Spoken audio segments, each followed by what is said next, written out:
How's it going, everybody? I am a Donut. I am here with my fiance. It's Thermites. This is, as always, a Black Lives Matter, all cops are bastards, and trans rights supporting channel. If you're not supporting that shit, get the fuck off this channel. This is the Yu-Gi-Oh! Discussion, finally here for the Battle City Tournament Finals. It has been about half a year since the last one, I believe. Oh, it's been that long? According to YouTube, who knows? Okay, I'm gonna do the big doges. I'm sorry, this is my fault. It was me. I am inflicting on you the penalty of host curse. You must now host this discussion, because I don't fucking remember shit. No, I mean, I do. Oh, no. I remember it. I just, I am. Oh, it's been a bit. It's been a bit. Totally fair. So, how do we want to kick off this fucking thing? First of all, let's just say, I don't know where I was going to begin. Why am I trying to begin? You're the fucking host. I cursed you. You do this. I got the curse.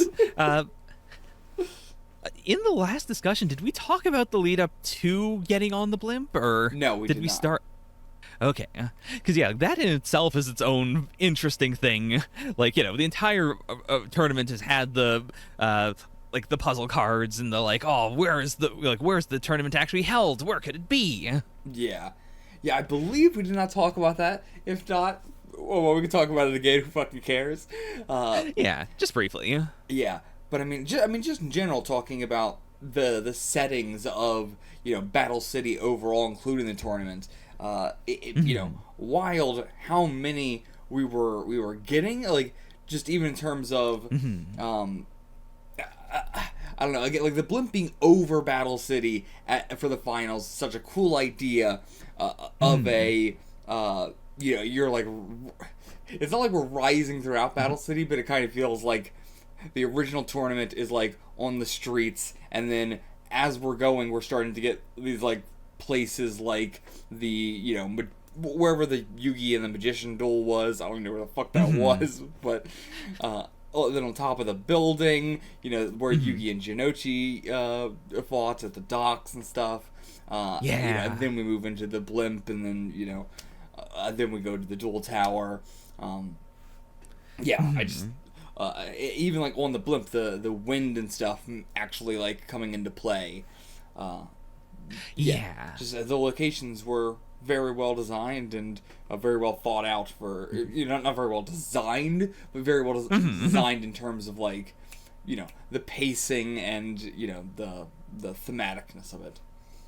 Yeah, something I think is a big strength of Yu-Gi-Oh! Is that, you can feel this almost antsiness from Takahashi Sensei a lot of time of, I don't want to draw the same thing over and over again, or what would be cool here, Duelist Kingdom being, having this inherent mechanic of, yes, you're going to be sitting down and playing a card game, but what if you're doing it in a World War II graveyard? Or what if you're doing it in a forest? Or what if, you were walking through a cave, and then suddenly there were two Chinese guys? But yeah, absolutely. I'm glad that it is not a lot of the stuff that I see from the anime looks very samey because they are standing at or sitting. I think standing at those they're standing. Booths, and then you have the giant booth in between the two of them, or the giant grid in between the two of them and stuff like that. That just makes it a lot more uniform. Also, to be fair, in the in Duelist Kingdom, it would have been that way, but then the Duelist booths also kind of had with the way they were able to emulate the background, it didn't make it feel like that. But yeah, he's done a great job of, as you said, not making it feel samey, being able to just switch up what we're doing all the time, especially even during the earlier part of Battle City, where we have the A plot and B plot going on, which is weird. That was something we were doing during the duels. It was very unique for him, but I very much so enjoyed it. And I think I will say I enjoyed the tournament less than I enjoyed I enjoyed the tournament finals less than I enjoyed the tournament, whatever you want to call that.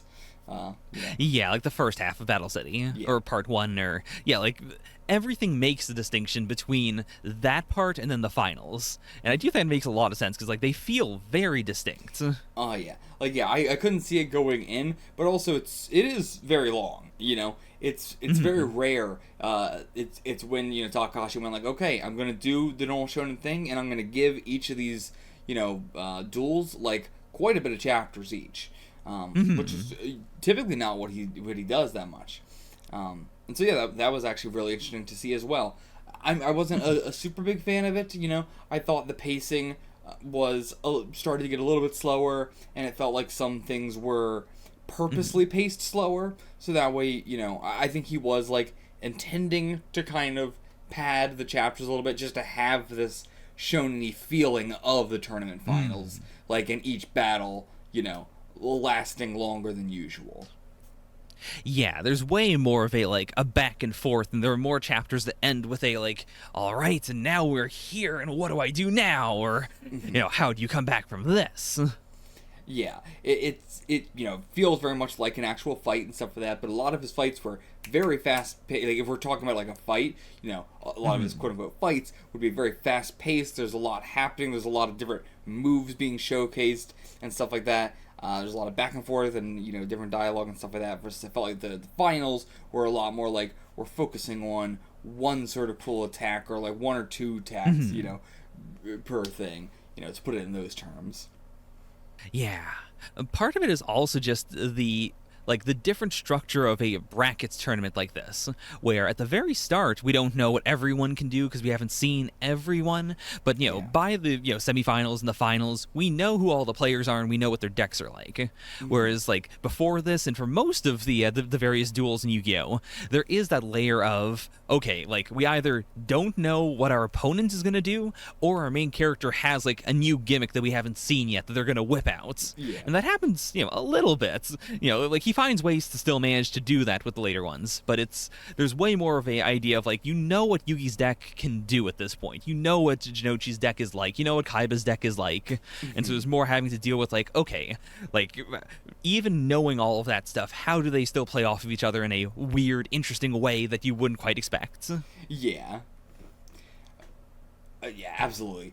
Don't have much to add on to that, but also just like the having so few characters like for the tournament finals, especially for the dual tower part of it. The blimp part of it I loved. Once we got to the dual tower is I think where the pacing issue started to happen. But like also having the characters sort of have to stay in this stagnant sort of place until they get their duel just created this kind of awkward thing where the characters were just kind of saying their thing over and over and over again without being able to like progress or new stuff happening that was changing their attitude. It was almost like it wasn't allowed to change their outlook because their duel hadn't happened yet.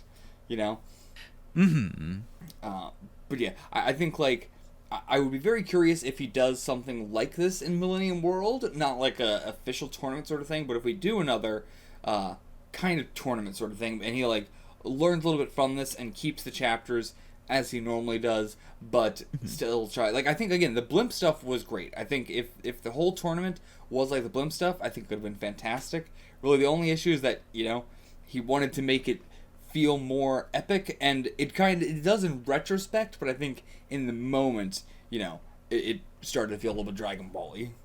A little Dragon Ball Z, I should think. Yeah, I can definitely see that. And that could also be now the anime is coming out, and he's used to the anime pacing, which is probably pacing things slightly slower, or padding things out because of filler and stuff like that, and he just naturally started to slow down in his pacing and think about like how the anime would do things, and so he's drawing more like in between stuff and more dialogue because he's thinking about how the voice actors are going to say it, so it's just like spreading it out a bit more. Oh yeah, I definitely get that. But yeah, that's most of my opinions on the tournament overall.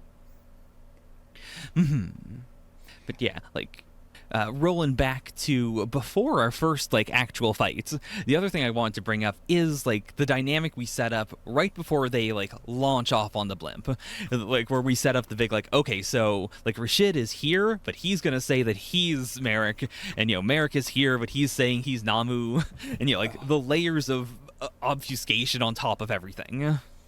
Yeah, it's fantastic because this is also a like.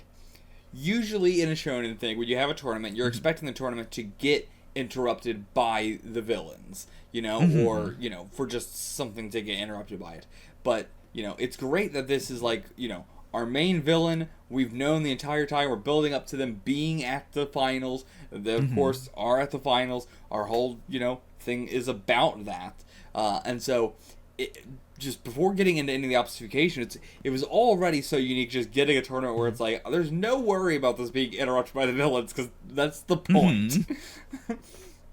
But also, we, again, have the obfuscation, as you said, it's just such a cool idea for, like, going into Jinochi versus Rishid, for it to be, like, this is Jinochi versus Merrick. Like, everybody is thinking that fully.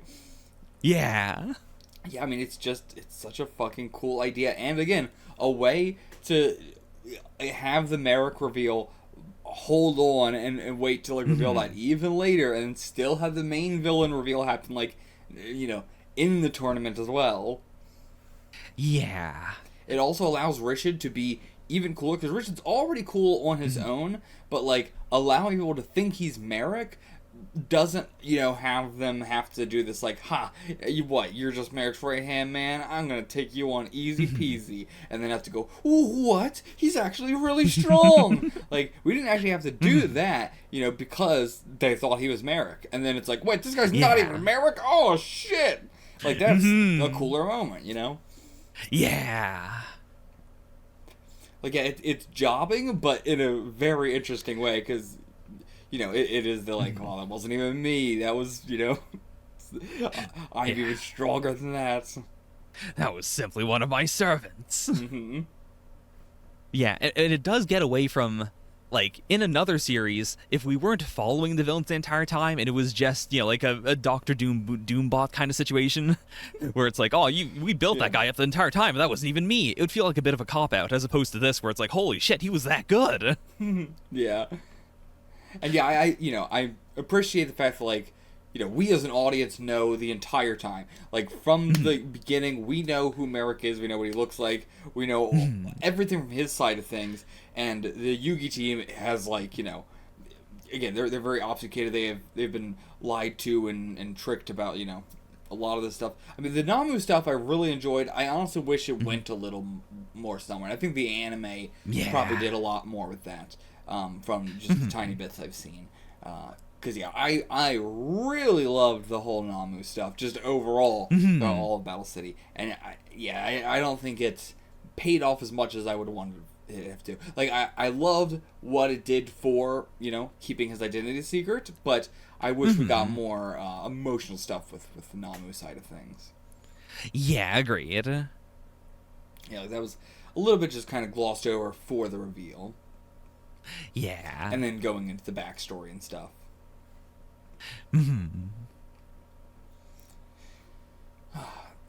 But if we're still talking about, like, overall kind of stuff before we get into, like, the specific duels, again, the backstory for Merrick and Ishtar, I always say, what's her actual name? Ishizu. Ishizu, right. Yeah, but their backstory, it was very, very short, but incredibly well done. I very much so enjoyed it, and it was just their whole like deal was very fun to learn over the course of all of Battle City, and it never got to a point where, like, we learned too much information, so then it wasn't as interesting, anymore, and then there wasn't, like, a point where, I was like, oh, I need more information, or, like, oh, that was it, or, whatever. Like, it was very well paced out and drip fed, while also, like, each piece making me go, like, oh, okay, that's very fascinating. Oh, that's very fascinating. And then when it all comes together, it's like, okay, so here's the full picture. Here's what all that meant. Yeah. And, Yeah. and here's a bunch of other mysteries as well. Like, really tying up all the Merrick stuff, but then, adding all this other mystery. Oh, yeah. And yeah, just the whole, like, why Merrick specifically wanted to kill, Yugi, with the whole, like, where his grudge came from, all that stuff was fascinating to learn about, because it was something I was very, hung up on for the entire game. And it was something I was also in the back of my mind worried was going to be very unsatisfying, kind of very shonen-y answer. But, I'm glad that Takahashi is... Yu-Gi-Oh's very shonen series, but we still do a lot of very dark stuff. We can go back and forth very easily. And so, I appreciate that he had a pretty brutal, dark backstory, both in terms of content matter, also the art being, a lot of blacks and dark shading, which just looked incredible. Very, very great art.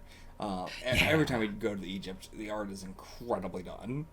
Like, you can tell he, like, puts all of himself into it every time. Yeah, like, something that still sticks with me is, like, it was either the forward to, like, Volume 1 or Volume 2, where he was like, yeah, by the way, before I started the series, I went to Egypt to do a lot of research before we began. And, like, at that point, I'm pretty sure it's even before we get to Shoddy, so there's a layer of, like, really? You went to research for this series? The one where we mostly just, like, fight angry guys on TV? Yeah, I remember commenting on that, like, what? Because, yeah, that was very before any of the real, like, we're going to be doing a lot of, like, Egypt stuff, becoming apparent. But, yeah, incredibly satisfying. Rishid as well, very, I thought he was super badass and cool looking from the get-go. Then we get the, the crazy reveal of, he's got a ponytail? He's even cooler? I love the ponytail was a reveal. But yeah, I mean, he lived up to the hype. He lived up beyond the hype. Like, I really loved him, and then I was not expecting his backstory to be as cool as it was. Yeah. And, like, for just their whole relationship, how, it's overarching, and where we end with them at the end. Yeah, I was really not expecting that. There's a part of me that's definitely expecting Risha to die. Not by Merrick's hand, but just, by his duel with, like, Jinochi or something. Right. Yeah, we'll get to that at that duel, I think. Yeah. But yeah, if I had to say, like, again, if we're talking about overall stuff, loved the Bakura stuff we got this arc. Was very disappointed with the Kaiba stuff that we got in the second half Battle City in the tournament finals. Okay, yeah, I can see that.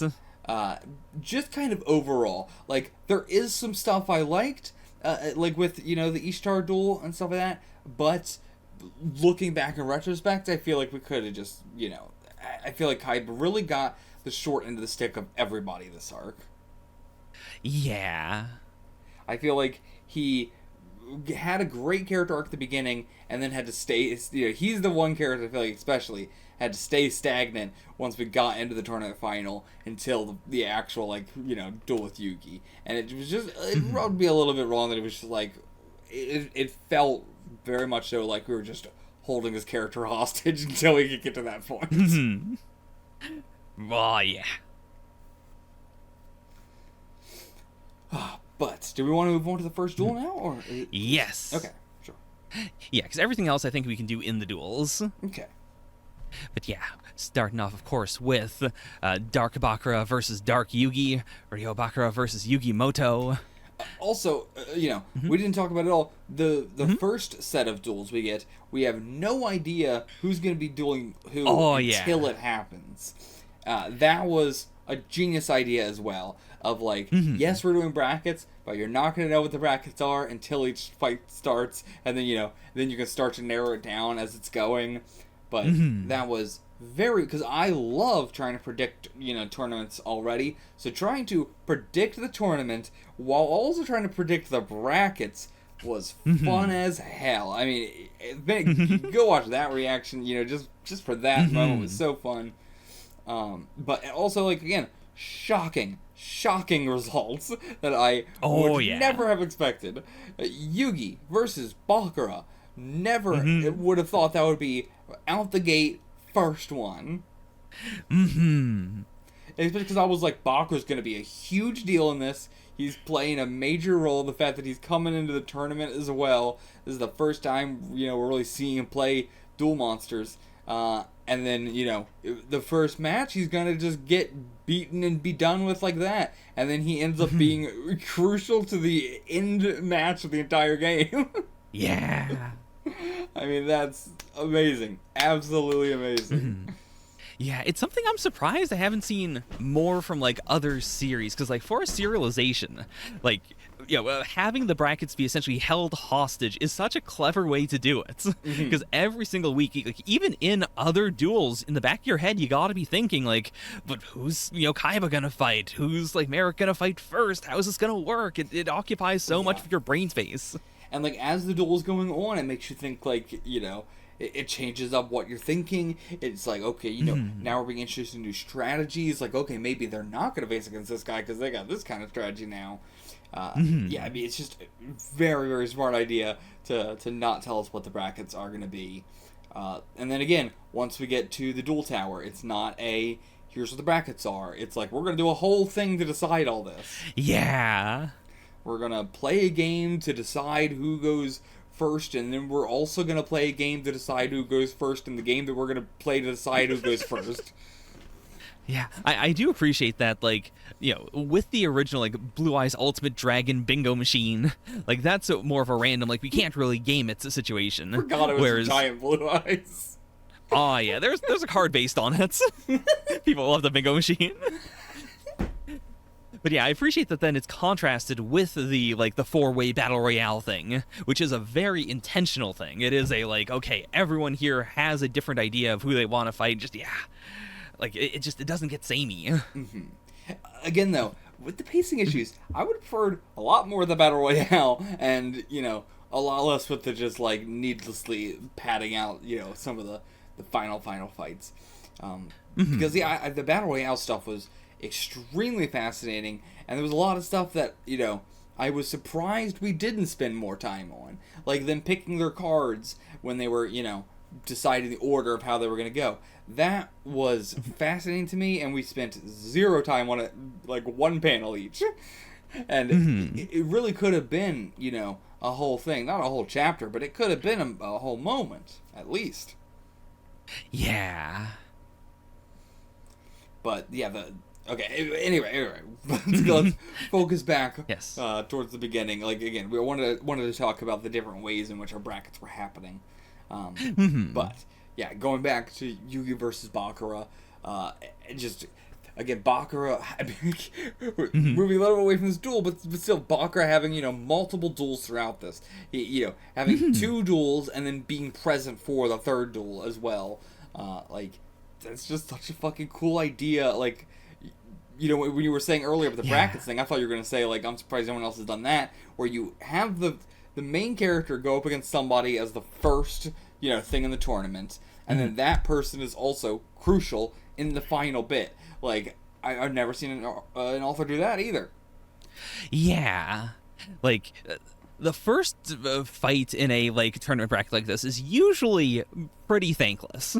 It's usually just a jobber, or, like, in, like, Dragon Ball, for instance, you usually have the quarterfinals that are we're just gonna fight some random guys to show you how cool we are and get some laughs in, and then after that, we'll do the ones that you're interested in. Yeah. Whereas, like, this is a very interesting one that is also, like, Bakura doesn't then cease to be important at all going forward. I believe, when I think of tournament arcs, and especially like the first match in tournament arc, I could be completely wrong on this, but I believe the first match in MHA, My Hero Academia, was the Shinso one. I believe that was the very first match. I think it might be, yeah. And there was also, Midoriya versus someone you would absolutely not expect, especially, not expecting him to go up against. And, that's a lot of what, the Bakura duel gave me. I wonder if that was, inspired by that or something. It's just a similar feel. But yeah, again, it's not like Shinso was, hiding in Deku's back of his mind for the final fight or whatever. Like, it's still not quite the same, but like that's the closest I've seen that is, give me that feeling. Yeah. I also love when we when we start off the duel, like we get the preamble that in another series would be necessary, where it's like, oh, our main characters have this friend and they don't know what's going on, so we have to tell them. Like, yeah, just so you know, Bakura is secretly evil. He's got a dark spirit inside of him. All this shit. He tried to kill us last year. And then, of course, their new best friend secretly goes, yes, you're right about everything except for one thing. He's not being possessed by one guy. I'm possessing him too. I mean, all the occult stuff with Bakura was just I love it. I mean, Bakura's one of my favorite characters in this, easily top 3. Maybe I should have made a list or something for this, like I did in like Duel's Kingdom or whatever, but I forgot. So I only had 6 months. Okay, give me a break. But yeah, I don't know much of what to say about the duel. This is, again, a lot of, that stuff you can get in my reactions. But the just occult stuff was so fun, and all the monsters were just so fitting for him. I was so curious what we were going to do for, like, Bakura in this tournament and everything like that, because he's, not someone who played duel monsters. But yeah, very, very fitting for. And again, very interesting that we have very similar kind of like occult stuff in a lot of the decks, but Takahashi does manage to make them distinct for each one. Yeah, like I appreciate that he really likes occult stuff in general, but he has he's able to separate it out into different flavors. Like, Yugi's like occult stuff is, very classic D&D, or very classic westerny stuff, but like older stuff, whereas Bakura's is way more like, a haunted mansion, a haunted ghost, a Ouija board.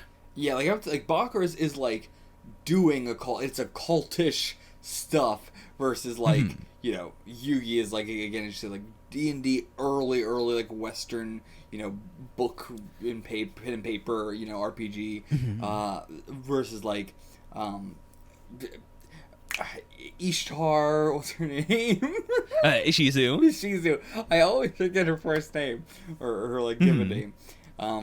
But yeah, she has like the effects are very similar to her, and similar with Merrick. They both have a lot of just like Egyptian-y and like gold and what's the word I'm looking for? Like like kind of gold Egyptian mechanical sort of thing. There's a word for that, but I can't remember. But yeah, like they have very similar, but Ishizu's are way more mechanisms versus Merrick had more like monstery kind of ones. Yeah, like Merrick goes way more for the gross stuff and the like torture. Well. Rishid had like guardians kind of. Yeah, like his is way more like protection and like tomb-like. But yeah, the distinction between them all was, fantastic. And then again, we have like stuff like zombies and torture and all this other various stuff that flows into like horror rather than occult. Yeah. Something I also find really cool is that like Bakura's deck is made by good Bakura. Like, he did make this deck himself. We said that at the very start of Battle City, where he was like, yeah, I made a deck myself, and I'm curious to try it out. It's an occult deck. Yeah, I mean, I think it makes sense because Bakura himself is very into occult stuff as well. Yeah, he likes occult weird stuff, and like this isn't a very expensive deck. Like a lot of the other decks, like especially the Rare Hunters, like their thing is like we've got a lot of like very specific cards and a lot of like really strong cards, and got like 2 boss monsters. Whereas Bakura's is really just I've got a lot of really shitty monsters that you're gonna kill, and then I have one really really good boss monster, and I have like the Destiny board as my like my win condition, and everything else is just letting myself get hurt, making you think that you're winning, and then a lot of stalling. Which is like very different. It's not entirely good Bakura who makes the deck, because Dark Bakura does like defeat some people and like take some antes, I believe. That is true. Like, yeah, right before the tournament, or right before we get to the finals, he gets his final card from Ghost. So he got at least a couple antes. But it's the same for pretty much everybody. But Dark Bakura did have some influence in the deck as well. Oh yeah. I am really curious, like which ones? It's not important or anything, but I'm so curious if maybe he started the tournament with just Destiny board, and then eventually he got Dark Necrofear from someone, or how did it shake out? It's the kind of stuff that isn't important at all, but I'm so curious. Dark Necrofear I could absolutely see him getting from somebody. I could see him getting it from Esperoba. Oh, I could see that. Yeah, it's kind of like one of his kind of cards. Yeah. Or Ghost Kozuki could have been maybe the spirit that possesses people. Yeah. Yeah, it would be very interesting, trying to go through and really think about which cards did they get as antes.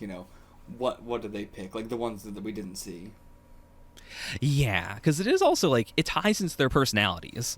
We know Kaiba took antes, but he doesn't really put a lot of them into his deck because he's my deck's already the strongest. Yeah.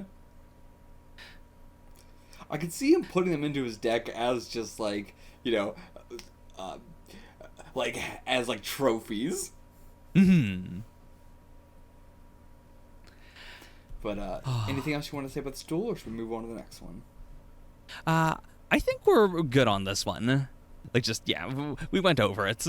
I just like it a lot. I also again, the fact that Bakura does in fact lose, and it's the big what the fuck? Okay, I guess this is how he goes out.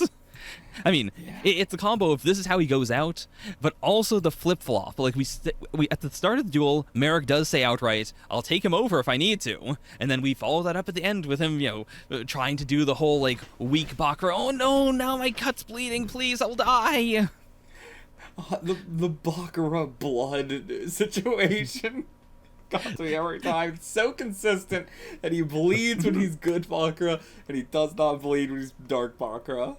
The mind control holds it in. You just gotta be evil to plug your wounds. If you ever get hurt, just become evil. Also, man, just the killing in the tournament. We'll go through it as we go through the various rounds, but for this one, the bit where, Bakura is dying, and then the announcer goes, Yugi, you only have 5 minutes to think. I don't give a shit who's dying. You gotta attack or don't. Attack or give up. I mean, it's Kaiba Corp, they are hardcore with this shit. I mean, just the random normal people around Domino City, Battle City, they were cheering on an old man dying. They were cheering on Kaiba beating an old man, killing him, giving him a fucking heart attack. Oh yeah, I mean those were children. The children were cheering for their grandpa to die. Oh, yeah, they love it. The children thirst for blood. I mean, the most moral person here really was Dark Bakura, who was oh, come on, Merrick, fuck you. I'll take it. I'll take the god hit. Hit me. And yeah, having, two villains, one, the main villain, and the other one being, this secret villain that's, this, you're not really thinking about them, they're in the background, they're really going under the radar as a villain this arc, but they are here as a villain, and they're doing some crazy shit, behind the scenes, basically. I mean, there's a lot of stuff actually going, for a tournament that I said, to be fair, I was I'm not worried about getting interrupted. There was multiple points in which the tournament almost got interrupted, not by, oh, this is going to stop the tournament, but by people just trying to kill people, and people successfully killing people. Yeah. I mean, Bakura got murdered and then came back. Don't know what happened there, but he got straight up murdered. Rishi was almost murdered. Mai was almost murdered. There was a lot of almost murder and murder. Mai got her brain soul eaten for 24 hours. Yeah, I mean, we solved it before the 24-hour problem, thankfully. Yeah, that was very, very worrying. That was horrifying. Okay. Are we moving on to Rishid versus Jinochi? Yeah. The last thing I want to say is just I also appreciate tying into all the murder and the suffering and whatnot, that like in between every round we then cut to the people who are unconscious as this constant all right, and now he's down, and now let's see him in the ICU. Also, talk about all the murder. Well, we'll get to the other death, I guess, when we get there. Yeah, we'll get there. But yeah, I forgot about there's been a lot of death and murder and almost death. And almost murdered. But moving on, of course, to Jinochi versus Rashid, or Rashid, and then in quotes, Merrick. yeah. I mean, I think it's a good transition because, like, Jinochi has a lot of righteous fury. He's like, yeah, Merrick, the guy who keeps on killing and brainwashing people, the person who made me nearly murder my best friend, like, I'm gonna beat the shit out of you. Yeah, he has, like, a lot of reason. Oh, sorry, I keep yawning. But yeah, he has got a lot of, reason. Like, it's very interesting because there's so many of the characters here have plenty of reason to beat Merrick. And, like, even, like, Kaiba had more of the, like, protagonisty, I'm gonna beat Merrick than Yugi did. Yugi didn't really have much of a, I'm gonna beat Merrick until, like, way later into the tournament. Yeah, it's just very interesting that, like, what Yugi's main goal outside of the, Merrick thing is this greater, like, memory, getting the memories and all that sort of thing. Whereas, like, Jinochi's is just straight up the most shonen-y, like, I'm doing this for revenge / vengeance / justice / all that sort of stuff. Just cause I want to be the best and I want to beat your ass for what you've done. And I want to be able to go up against my buddy and da-da-da-da-da. Yeah. And, like, he has the more, like, very standard protagonisty, like, dynamic here as well. Of being the underdog, of being the one where he's like, I gotta do it, I gotta beat the, the big bad, and everyone going, there's no way he can do it. Yeah. He's not strong enough, he's not chosen. Jinochi, like, having Yugi be the protagonist for, of all of Battle City, because he's the, protagonist of the whole series, but, like, for Battle City specifically, Yugi being our protagonist, but not really acting like the protagonist that he has been for the series up till now. He then takes this, like, edgier kind of role. And, Jinochi is our, like, shonen A-plot, basically. Even though all his stuff is not directly related to the main plot, he still feels like the A-plot, and then we cut to, like, Yugi with the B-plot that is the main plot. Yeah, like, Jinochi is the only one who is doing the tournament as a, like, I am interested in doing the tournament, whereas, like, Yugi keeps on getting, like, puzzle cards, but he's getting them because assassins keep on trying to beat the shit out of him. Yeah. Kaiba's playing as well. Yeah, he's playing as well, but it feels different to me because, like, his eye is on a different prize. Like, he feels way more like, hey, well, of course he's gonna make it in. Whereas Jinochi, like, you're always thinking, well, he might not make it in. You never know. Like, if anyone's gonna fail out, it'll be him. I mean, also, Mai being in the finals was a huge shock as well. One, it's like, okay, you're here, and then, okay, you're gonna be in the finals. Yeah. But I'm glad that Mai continues to be like, yeah, I'm one of the best. Also, with versus Jinochi, the fact that, like, we get the whole tomb setting and everything like that. Yeah. Just the set, like, with Bakura versus Yugi, we're basically just on the, on the ship, on the blimp. But yeah, then we get the whole tomb with Rishid versus Jinochi, and again, even when we are just on the blimp, he's changing up the settings. We're getting all these different various settings, and it's so fucking cool. The fact that we can basically do through whether it be a virtual system or through the fucking what's it called, not a penalty game, but like the shadow games. Shadow game, yes. Yeah, through like the shadow games, that we're just able to completely change the environment on a whim. And make it look however we need it to look. Yeah, Genius. It truly is the ultimate genius mangaka move of I can draw the background if I want to, and if I don't want to, it's lines in the backgrounds. And it's totally fine. No one's going to call me out on it. That is what it would look like. We're flying through the air. It looks like lines in the background. What do you want? Also, like, for a misdirect villain, for someone where, we know this isn't Merrick. Like, Rashid does such a good job of making you feel like, oh yeah, this guy could be Merrick. Like, he could be the final boss. He's big, he's imposing, he's cool, he's very obviously Egyptian. He has, like, the fucking runes on his face. His entire deck is, I am a gravekeeper.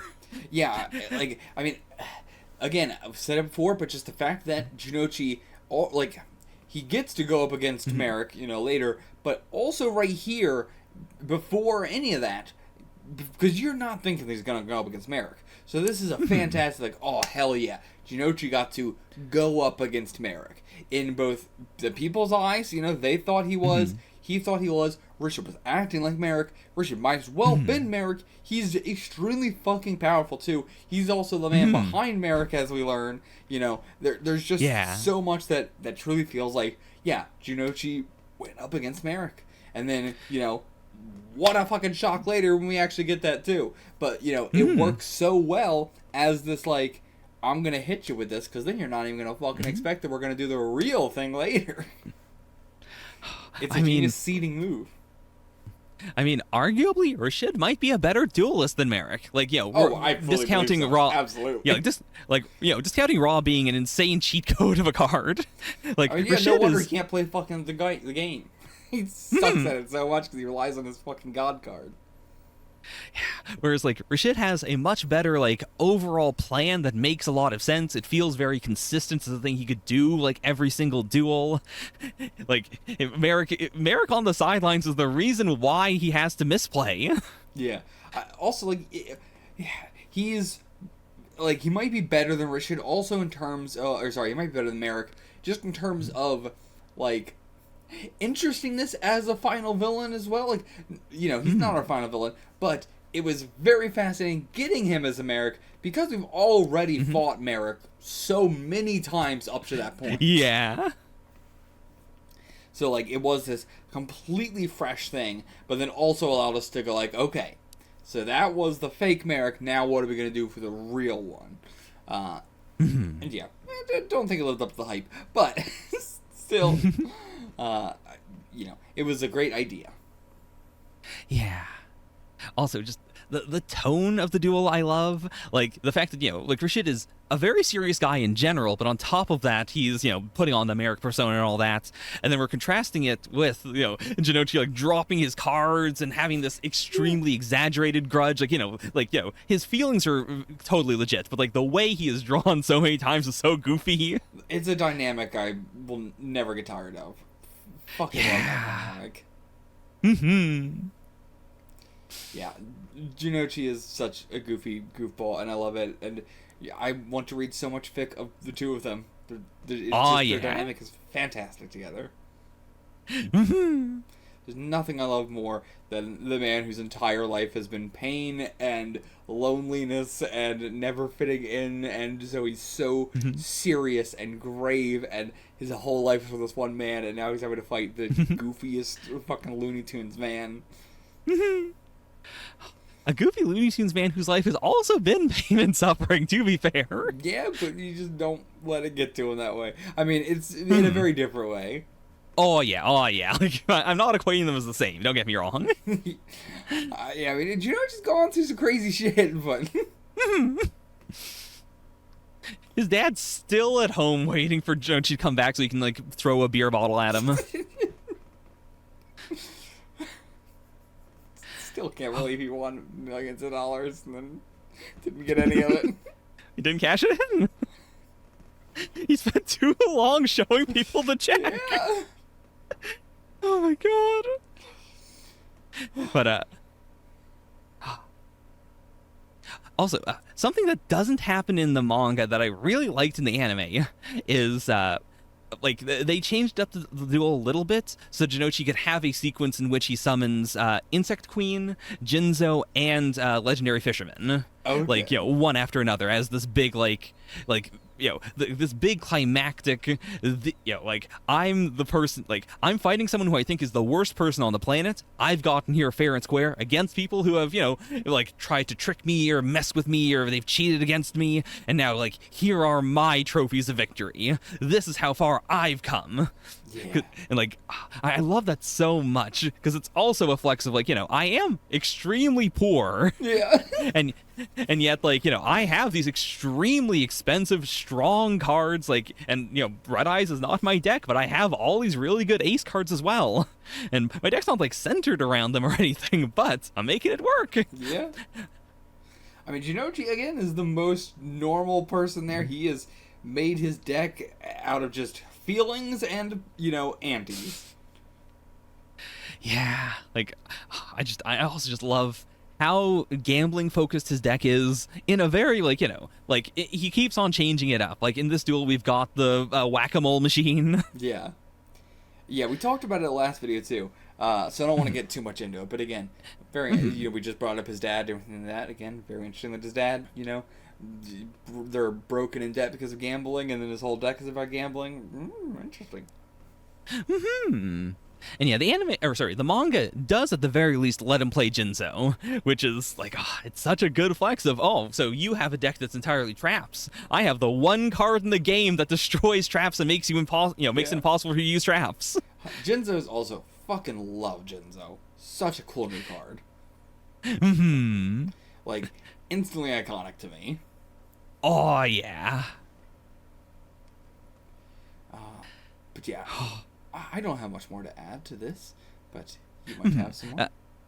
We touched on it a little bit, but I really like the way we wrap it up at the end with Rashid finally gets to pop off with his like the secret scorpion god hidden in the temple, and it's it's very fitting. It all makes sense. Jinochi's pretty screwed, and then Merrick, the bad duelist, has to go in and with like they think it was Jinochi thinks that you're too much of a good guy. He respects you. People don't respect Merrick. It's truly the opposite of any other villain. It is like, he's saying good things about you. He's saying you're the kind of person who wouldn't, need to brainwash all my friends and make Anzu try to commit suicide in order to win. You feel like you could win against me fair and square. I can't let that happen. Summon Ra! Summon Ra! Yeah. Like, it'd be very interesting how it would actually go. And yeah, the Scorpion as well, like, when I think of Rishit now, that just instantly comes to my mind. That Scorpion is like, it's not like an iconic, creature, but it's like iconic to him. Yeah. Man, I can't believe Merrick didn't even let Rashid have the original God card. Like, he didn't even pass it over as because he knows. Like, we get a little flashback where we see the ghouls training room where they keep on trying to play fake Raw and it kills them without the holograms or anything. They just put it down on the ground and it kills them. He's like, it'll be fine. Rashid can handle it.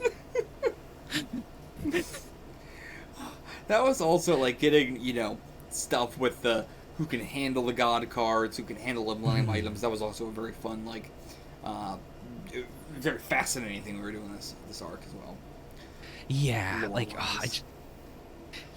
I think it's good writing that it makes me feel this way, but I hate it so much that, Rashid's thing is he feels like a fake Tomb Guardian, and his whole deck's about being a Tomb Guardian, and he finally gets this thing that, Merrick is telling him, if you can use this fake god, like, I'm not trusting you with the real one, I'm trusting you with a fake, but if you can use it for real, then, my father will accept you as a real Tomb Guardian, and I'll accept you as a real Tomb Guardian.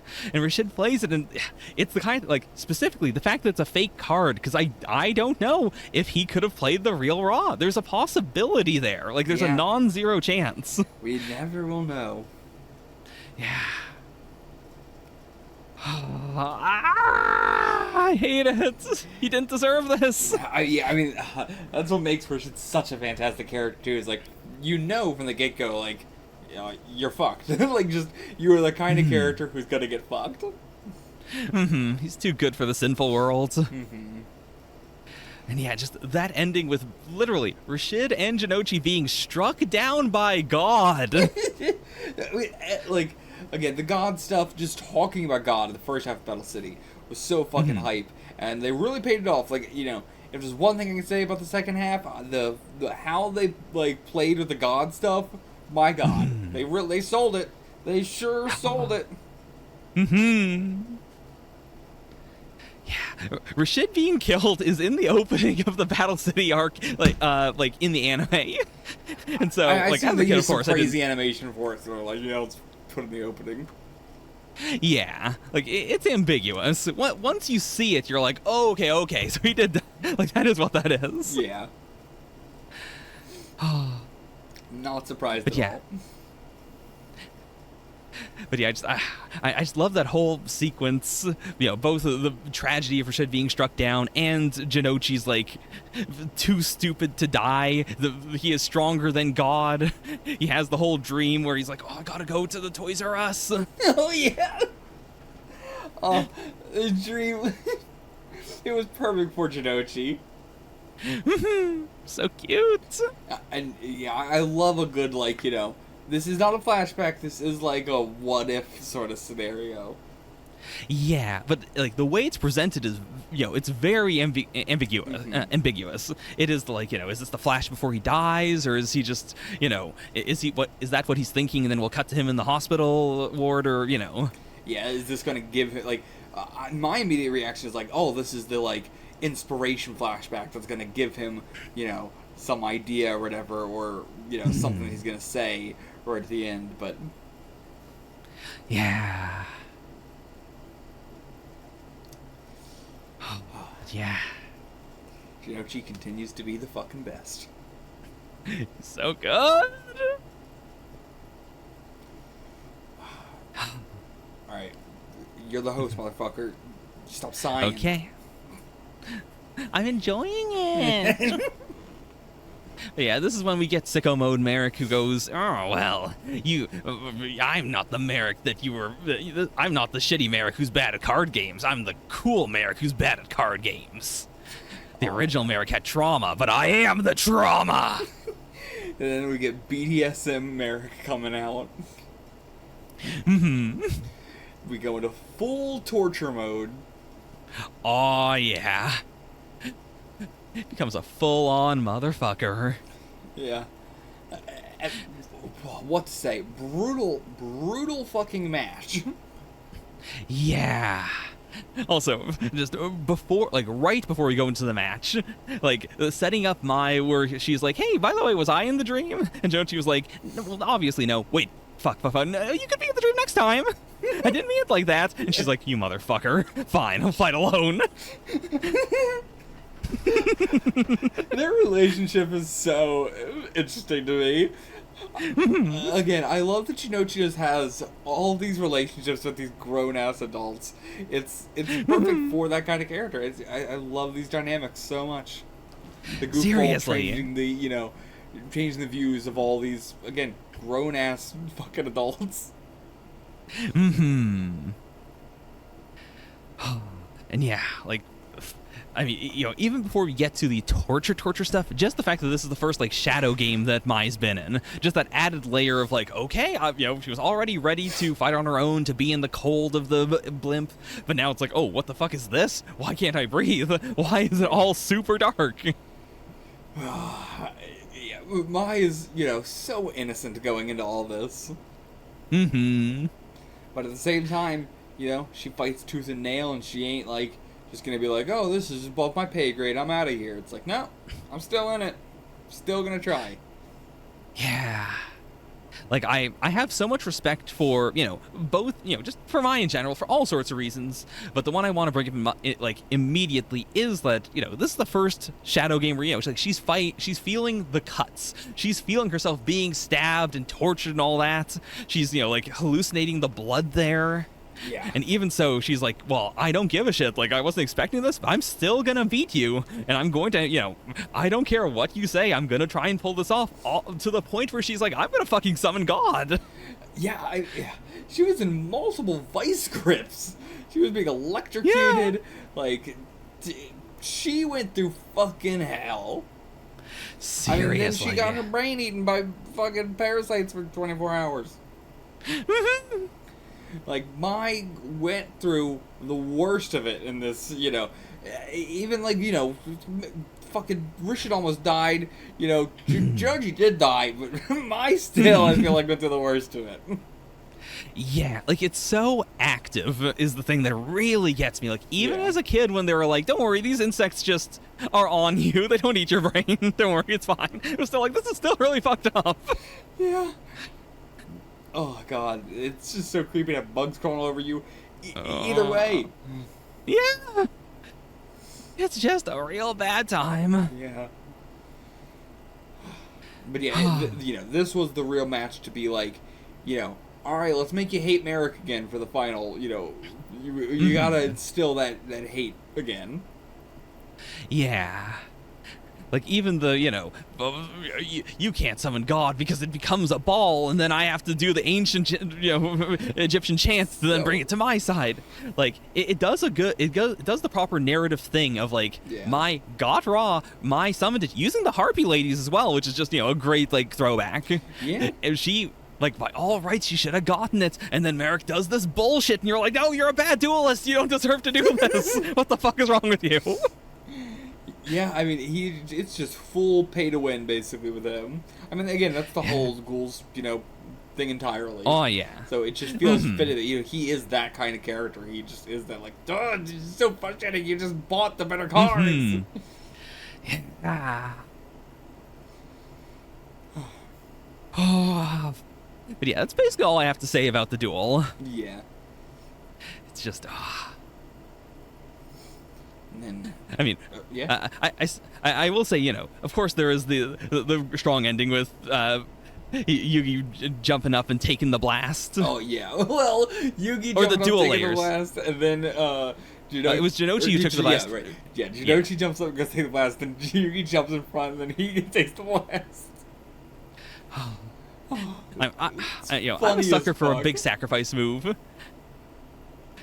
Especially since, like, right after that, again, the announcer, least beloved man in the world, has to walk up and go, okay, well, yeah, he did stop the blast from killing Mai, but by the rules of the duel, that was a direct attack. Yeah, I feel the rules are just being made up on the fucking fly with that guy.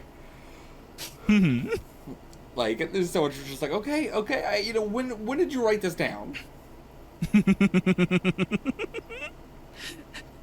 There's no way it says specifically you have you've got exactly 5 minutes to do this, or, like, if both players are unconscious, the first one to stand up wins. Yeah, like, that one's like, where did that come from?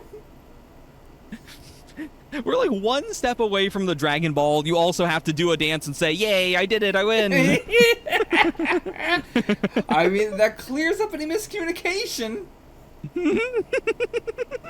It's a real, you know exactly when you won. Now I just can't stop picturing every single winner of these duels having to do that. Okay, going into the final of the 4, semifinals or quarterfinals. That's, of course, Kayaba versus Ishizu. Yes. Which I like that being at the end because, how do you put it? Her whole thing is, I already know what's going to happen. And this is simultaneously, she knows what's going to happen. She, doesn't even go down to the bingo machine at any point because she's like, yeah, I know what happens. But then we as the audience also have that feeling of fate at the very end of, well, we don't have to look at the bingo machine. We know what it has to be as soon as we get Mai versus Merrick. Yeah. And, like, you know what's going to be for the whole time. And, like, Kaiba's going to win. Mm-hmm. Like, it really just is this whole duel of kind of going through the motions, but also being like, listen, we're not just going to go through the motions. Yeah. Like, it is a duel about going through the motions. Mm-hmm. It is a duel about that without having it feel like that. I feel like it's honestly one of the, best paced ones out of this chunk. Like, I liked all of them, but I think out of those four, I think this one probably was the best paced, surprisingly, for the one that is the most, you know what's going to happen. Yeah. Like, yeah, I find it super interesting. It's the only time we've really, like, since the first time Kaiba did it, the first time we get to see him actually use his goddamn virus, even though he tries every single time. Just stop. It works because his opponent knew he was going to do it and was like, all right, I'll let you do it. Don't worry. Go for it. It's your main thing. Everybody knows. It's his main thing that has never worked. He should just skip to trying to use Blue Eyes or use, Obelisk. It must work for every time off screen. Or he just likes it. He's just a stinky boy. He's like, oh, I love my viruses. I mean, it says a lot that, he can still win when his cards are so shitty. Or, like, when he, uses this, you know what I'm saying? Uses that kind of strategy. Yeah. Oh, yeah. I mean, to be fair, he's also beyond pay to win. He is killing an old grandpa to win. That's true. But anything else to say about this one? I feel like we're just kind of going through the motions. Oh, well, you, the audience, know how this duel ends, so I don't think we need to go on it, much more than that. Yeah. Yeah, it is, even though we were not talking about it very much, it's a duel I really, really like. I really love the way it ends. I, love the themes of it. I think it does a good job of, like, giving you Kaiba's vision and his feelings and what he's like. Like, yeah, I want to say it's my favorite of the four. I don't know if I can say that. I really, really like it, but all four of these, were very, very, like, standout battles. Yeah. If I had to choose one, I would say I like Rashid versus Jinochi the most, but it's tough. Like, they're all good in different ways. Yeah. Then we get a non-official duel. As the sun sets, as everyone's told to go to bed, the scenery changes once more. We end up in the darkness. Yes, our two dark boys, Bakura and Merrick, going at it, villain versus villain, evil versus evil. Oh, yeah. I mean, this is the duel I liked the most as a kid on the blimp, for sure. Maybe the one I liked the most in the entire, like, final arc the most, just because it's so edgy. Oh, yeah. It's so like, you think you're bad, I'm worse. You think you control the darkness, I am the darkness. I mean, even as an adult, I still love it, so much. It's fantastic, I wouldn't have said it's my favorite because it's out of the tournament sort of thing, so it feels blasphemous to say it would be my favorite. Like, I think it works very well as that too, of like, this could very easily be everybody's favorite, so I'm going to make it specifically not part of the tournament, so you can have this secret, like, what's your favorite duel? Oh, Bakura versus Merrick, of course, but you can't say that one, so it's this. Oh, that's actually a really good point. Or, even like, Battle Royale is great, but if you can't say Battle Royale, and this one. Yeah, because, like, there's so much that comes into the surprise factor. Because, like, we do it after the whole, like the big flashback with Merrick, where we really get his whole deal, and we see, the bit where he's riding the rock motorcycle and all that. Like, there's so much buildup of, this is why you should like, the Merrick that we're not seeing now. Like, the light Merrick. And then we get a duel that is Dark Merrick versus Bakura and Light Merrick. Like, he's there, too. It really is interesting because, the anime touching on the Namu stuff a lot more makes him much more of a sympathetic character throughout, and you can see, sort of both sides to him, slash the three sides to him almost. And, yeah, in this, they, want to wait and pull that out at the very end, which, it works for two very different kinds of, ways to tell the story. Yeah. Yeah, I wasn't a super fan of it in the manga. I can see why it had to happen the way it had to happen, but I would probably prefer the anime version of focusing on it more from the get-go. Even though it, doesn't follow the typical writing structure, I think I would just enjoy that more. And yeah, even in the anime, they don't add as much as I would have liked. Okay. Like, yeah, even there, they could have done a little bit more, for sure. Gotcha. Anything else you want to say about the edgy fight? Evil versus evil? I like this is also where we set up the idea that, the other sides of the various characters have always been a bit ambiguous. Ambiguous. Yes. Like, is Dark Bakura literally the same thing as Dark Yugi, or is Dark Yugi, like, like this specific guy from the past? Like, the manga lets you really stew in the question of, like, what the fuck is going on here? Like, even at the start, there's that layer of, like, is this just, Yugi's, like, does he just genuinely have a split personality, or is this magic? Or, like, is this just magic that's set out, brought out a part of him? Yeah. I like that, like, the Dark Merrick is not a spirit from the Millennium Rod. That is just a genuine, like, no, this is actually you. Like, this, I am your evil desires and your darkness and all that. I am a different thing. It is still the thief, though, correct? I don't believe it's the thief. Okay. Well, we brought that up at one point. Did we know that, that he was the thief from the ancient kingdom? I'm pretty sure that's just Dark Bakura. Wait, what are you saying? Dark Merrick. I've been talking about Dark Merrick. Okay. Hold on, let's rewind it back. Yes, I like that Dark Merrick is the, like, it is an actual split personality situation, as opposed to Dark Bakura and Dark Yugi, where it's more ambiguous. And then, like, as we've gone forward, we've realized, like, no, they are, like, two actual guys. Yes, yeah. That it is not a, like, possessed soul like the others. But, I mean, it is, but it's a very different kind of it, different version. It's hard for me to speak on right now, because even I don't have the full, understanding of, like, what makes the difference. Plus, like, the possession stuff in general is, like, intentionally wonky. Like, even in this duel, like, Bakura does the big, okay, fuck me, okay, so your light half is inside of me and he wants to say something, so right now this isn't going to be me talking, this is him talking. Yeah. And then he's got the whole, like, oh, well, I can still possess Anzu even though, I'm not, I'm now disconnected from me, but I can be in Bakura and I can be in Anzu. It's messy, but I feel like it all still follows a, like, it still all follows a set of rules that I have been able to follow.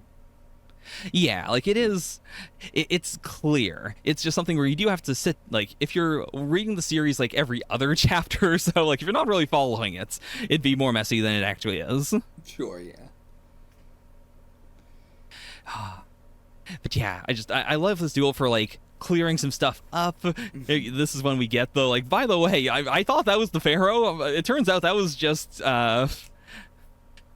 like, I thought that, like, Shoddy showed up and he was like, oh, the Pharaoh killed your father. Yeah. And I was like, yeah, I thought that guy was the Pharaoh, so I wanted to kill him. It turns out that's not the Pharaoh. I don't know what's going on. And then Bakura there is just like, wait, Shoddy? No, he's been dead for a long time. And then we, the audience, are like, no, he wasn't dead the whole time. We saw him, like, in part one. What are you talking about?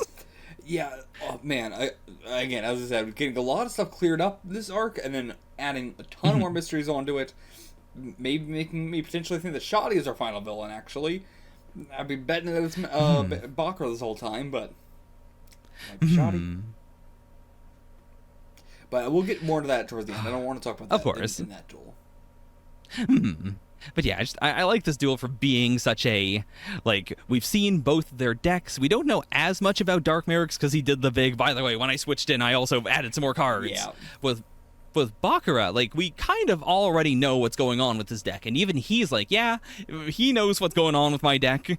I know secretly what's going on with his deck, though. So, like, do I know more than he does? Does he know more than I do? I've got to switch up my strategy without really changing the cards.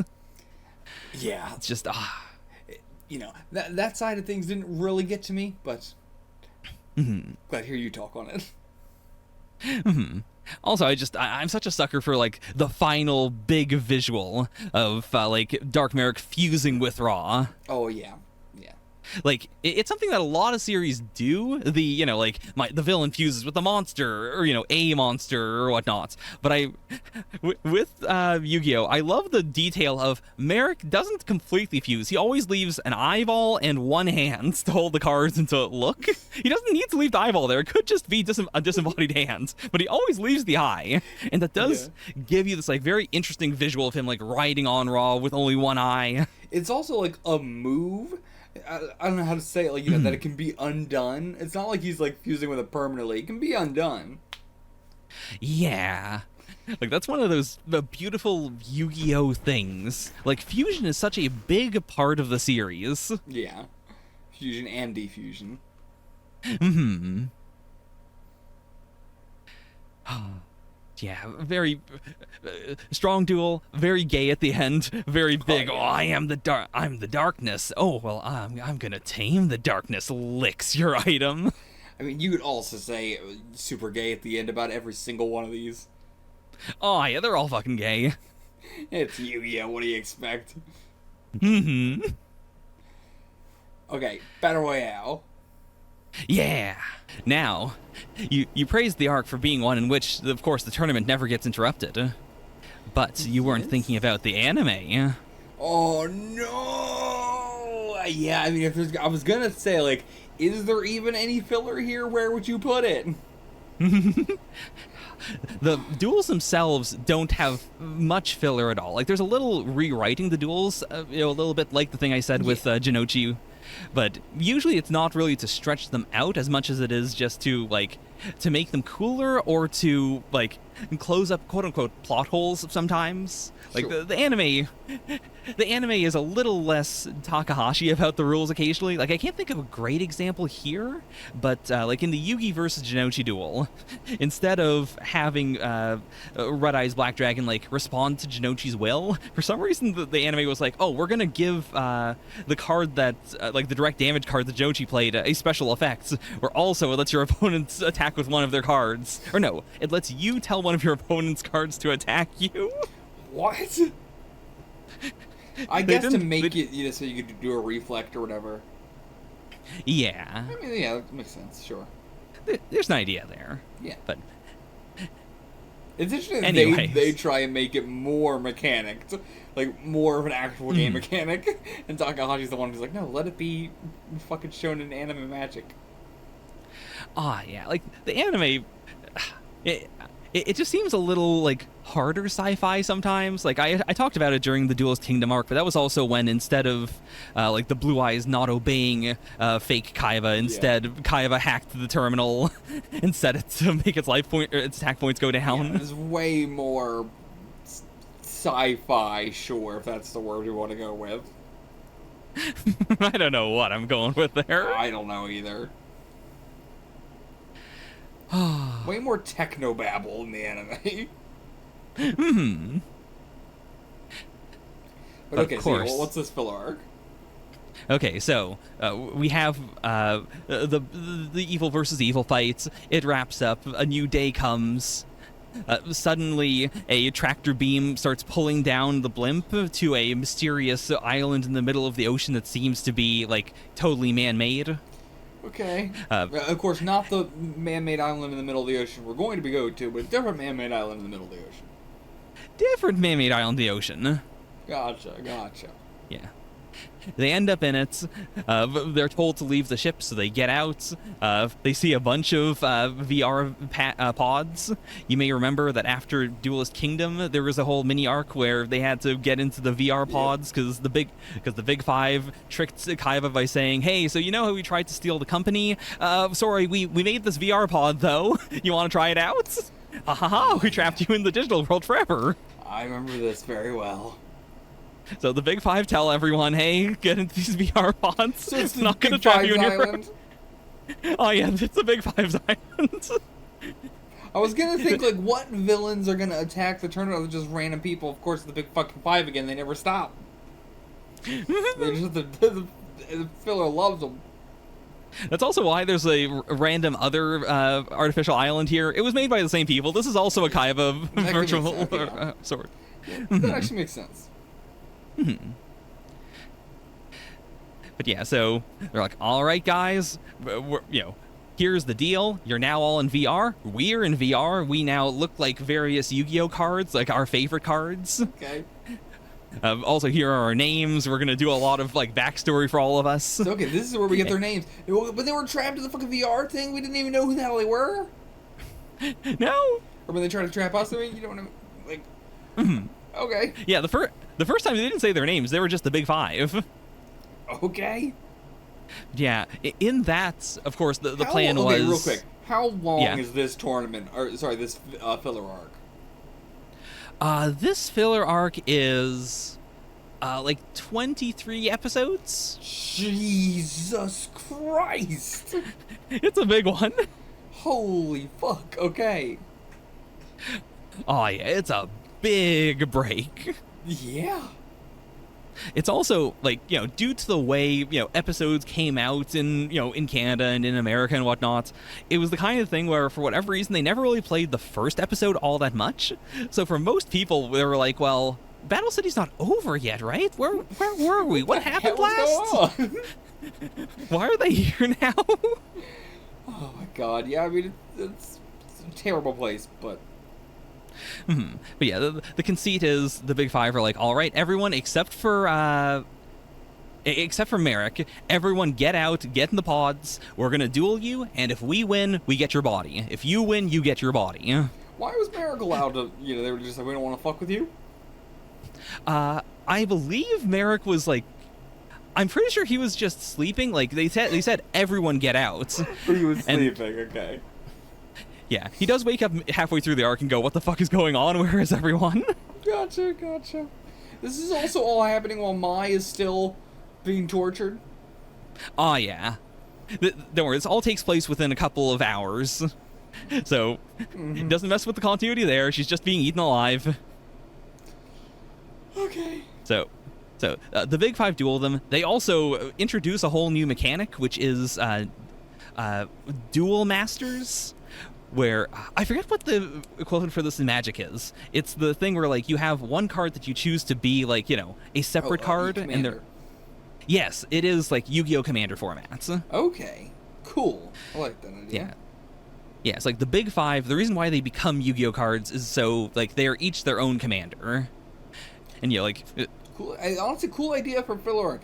You know, and there's no other real place for it either, but, like, it's just 26 episodes. Or 23 episodes, or however. More than 6, too much. Yeah. And yeah, they get, like... it's an interesting concept because also, like, in addition to it being commander format in the sense of, you know, you have the card and you can play it at any point, they each also have, like, a unique ability as a deck master. And so, like, it just lets them write duels very differently. Yeah. Where, like, the Big Five ones tend to be ones that, like, you know, give them an unfair advantage. The heroes tend to have ones that, you know, let them do, like, a really interesting, weird new combo. Yeah, I really like the idea of this. I think, honestly, thinking about it, like, I think I would put it after Rishid versus Shinochi, but before Mai versus Merrick. Or just, you know, have Bakura versus Yugi, and then have it be after that. Yeah. Or just straight up have it be before anything. Like, they get all the blimp and they instantly have to get Chakra Moon down. But I think doing Bakura versus Yugi and then, you know, doing this would be, you know, it would work. Yeah.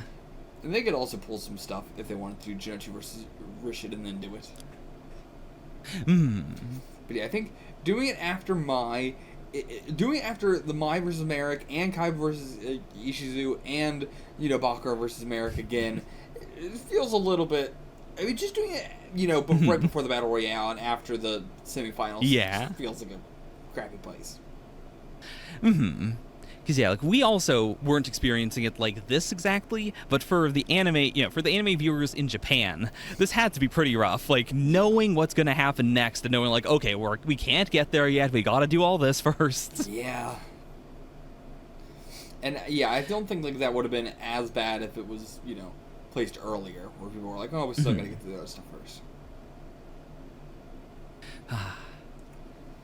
But yeah, we back learned... to the arc. The filler arc. So, as those duels go on, the only person... How do I put this?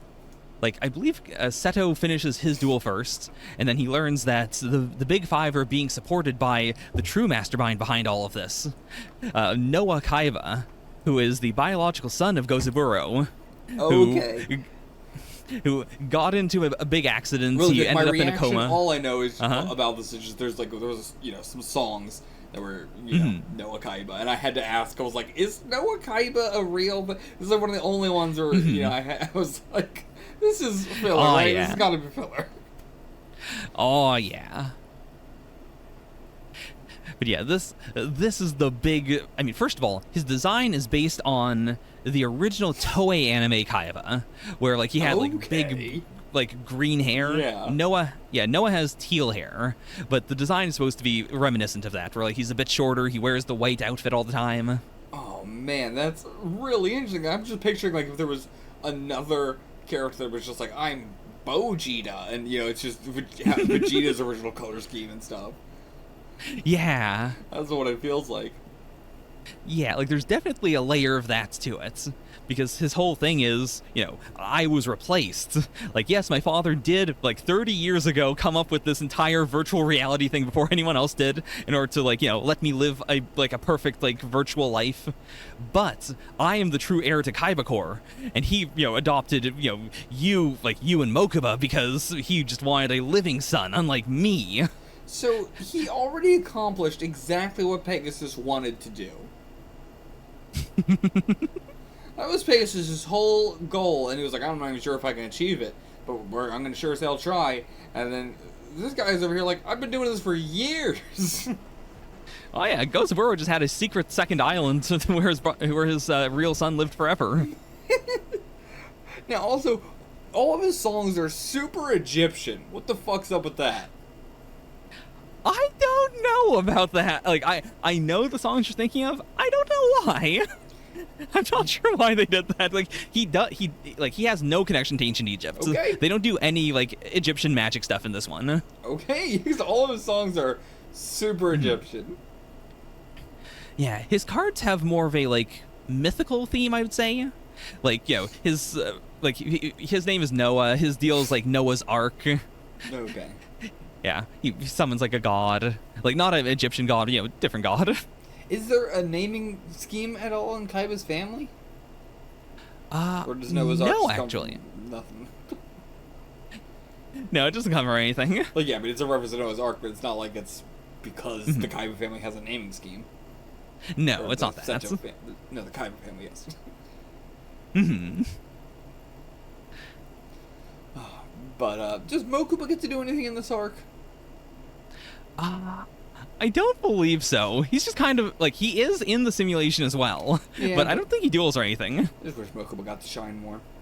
What about the, the fucking C-cast of characters that are always around that never get through shit? Ryuji and Honda and Anzu. Oh yeah, they get to do some stuff. Like, Anzu has an entire duel against Crump, who is the Big Five member who loves penguins and who wants to kill all humans and replace them with penguins because only penguins treat him correctly. Okay, did they just remake the penguin?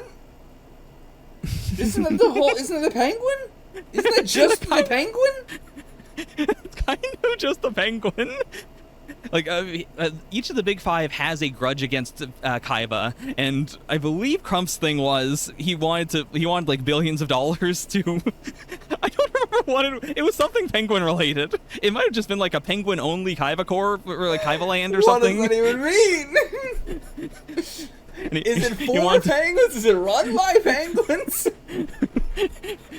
I don't know what you want. It's a Kaiba Land. It's only penguins. They only have one Kaiba Land so far, and he wanted another one that was just for penguins. Mm-hmm. Right. Yes, the reason he's obsessed with penguins is because, of course, his parents hated everything, and so he, his parents hated him. They didn't give a shit about him. His only solace was, number one, counting with numbers, which is why he ended up, like, getting into economics. And B, he found counting. So he counted, and he found a book that, in it, where he read it, and he was like, oh, penguins care for their young. That's why he's obsessed with penguins. This is the idea of, like, the most autistic man who has ever lived.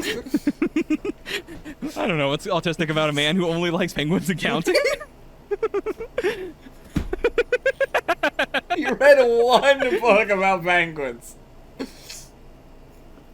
And he liked counting so much, he became a fucking millionaire for Kaiba Corp. As I recall, like, he's also like he does the classic creepy like, oh, I'm gonna become a teenage girl, but he also, like, in the 4Kids stuff at the very least, they try to tone it down. Like in the Japanese, he's way more into the whole I'm gonna become a teenage girl, I'm gonna take over Teo's body, I'm gonna go to high school, I'm gonna fuck men. But in the 4Kids dub, they definitely push it a little bit harder as a like, I'm gonna take your body and then I'll become a penguin again. Again. This is the one where it's like, I don't know why he wants to leave, actually. He's already a penguin. He's already winning. But he wants the penguin theme park, I suppose. He wants to take all of Kaiba's money and just spend it on penguins. This is just Tusk waiting to happen. Oh my god, he would love Tusk. I mean, he'd have a big problem with one particular part of it. The focus of it could be changed a little bit, but I think he'd like general concepts. Okay, we're spending too long on one of the big five. Okay, Crump, I got his deal. He wants to be a fucking penguin. He wants everybody to be penguins. The world would be better if everyone was a penguin.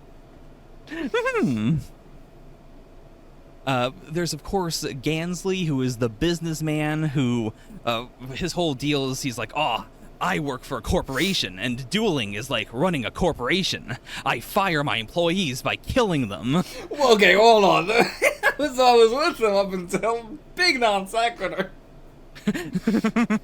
Well, in the same way, like he sacrifices monsters, he would sacrifice... I don't think he literally sacrifices his employees, but it's that idea of, like, in the world of business, isn't that sometimes... absurd? They hired a serial killer. I don't think it's that absurd to think they're sacrificing their employees also. You're not wrong. Oh, this is also when we get the very simplified reason why Gozaburo committed suicide, which was, how do I put it? Gozaburo, in order to... This is definitely not manga canon. Okay. In order to test whether Seto Kaiba was worthy of running Kaiba Corp, he gave Kaiba 49% of Kaiba Corp, and then he said, all right, now that you have that, with all of my power, I want you to make, it was something like $10 million in one day. Okay. And so Kaiba found a corporation, like the one corporation he could find that loved their employees, and he bought 51% of that corporation, and then he went to the CEO and said, I have a controlling stake. I'm going to fire all your employees and leave them with no money, and they will, they'll all be destroyed unless you just buy back all my shares for $10 million. And the guy did it, and the company was destroyed, but the workers got their money. So Kaiba now has $10 million. He goes to the big five. He says, all right, I have 49%. You have 2%. And then my father has 48% or however much. Yeah, whatever. So you have the controlling stake. Swing over to my side and, just push out my father. And if you manage to do that, then, I'll ball with you the entire time. You'll be number one. I'll be on your side. Okay. Oh, wait, no, it was the other way around. The Big Five bought 49% of Kaiba Corp. Right. Gozaburo gave Kaiba 2%. That was the twist. It was okay. Yeah, he made it all the way back to just 2%. Yeah. Okay. Yeah.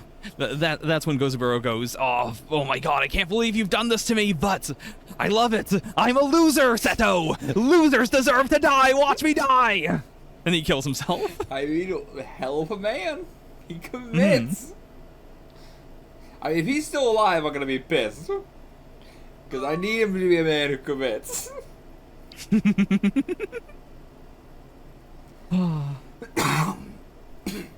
But yeah, Gansley fights Yugi. It's not a great duel. You can imagine how that goes. He gets his ass beat. There's, of course, Johnson, who is the judge man. He loves judging. He loves juries. It's like the American one, I'm guessing. Pardon? Is he like the more American, European one, I'm guessing? Yeah. He's got the tall, Americanish head. Yeah. Yeah, he's the legal advisor. He famously convinced the jury that a man who was terrified of water stole a boat. Okay. we don't focus a ton on him. He fights Joey. Jinochi rather. Yeah. I believe, he like turns himself into Mai, and then does a big like, oh, guess what? I'm okay. And Jinochi goes, oh my god, so your brain's not being eaten by insects? And Johnson goes, wait, what? Not prepared for what the fuck's going on in the background. Oh yeah. This is one of the only arcs, like if filler or non-filler, where the main villains have no idea about any of the ancient Egyptian stuff. And it doesn't come up that often, but when it does come up, they're like, wait, what? The fuck I'm sorry, what's happening? About? We thought we were doing the batshit crazy stuff. But yeah, his whole gimmick with Jinochi is he's hacking the entire simulation, so every time Jinochi does one of his gambling cards, he rigs it to fail. Yeah. And so Jinochi has to figure out how to win, even though all of his rolls are failing. That's cool. So much hacking. Speaking of hacking, Nesbit. Ah, yes. Nesbit, of course, he takes on the form of the robotic knight. His whole thing is that he believes that human beings are dog shit awful, and he hates them so much, and he's like, yeah, I want the world to be replaced with machines. Of course, you got two of these people on the crew. Also, you know what? I didn't really make the connection, but another guy where I don't know why he wants, it is...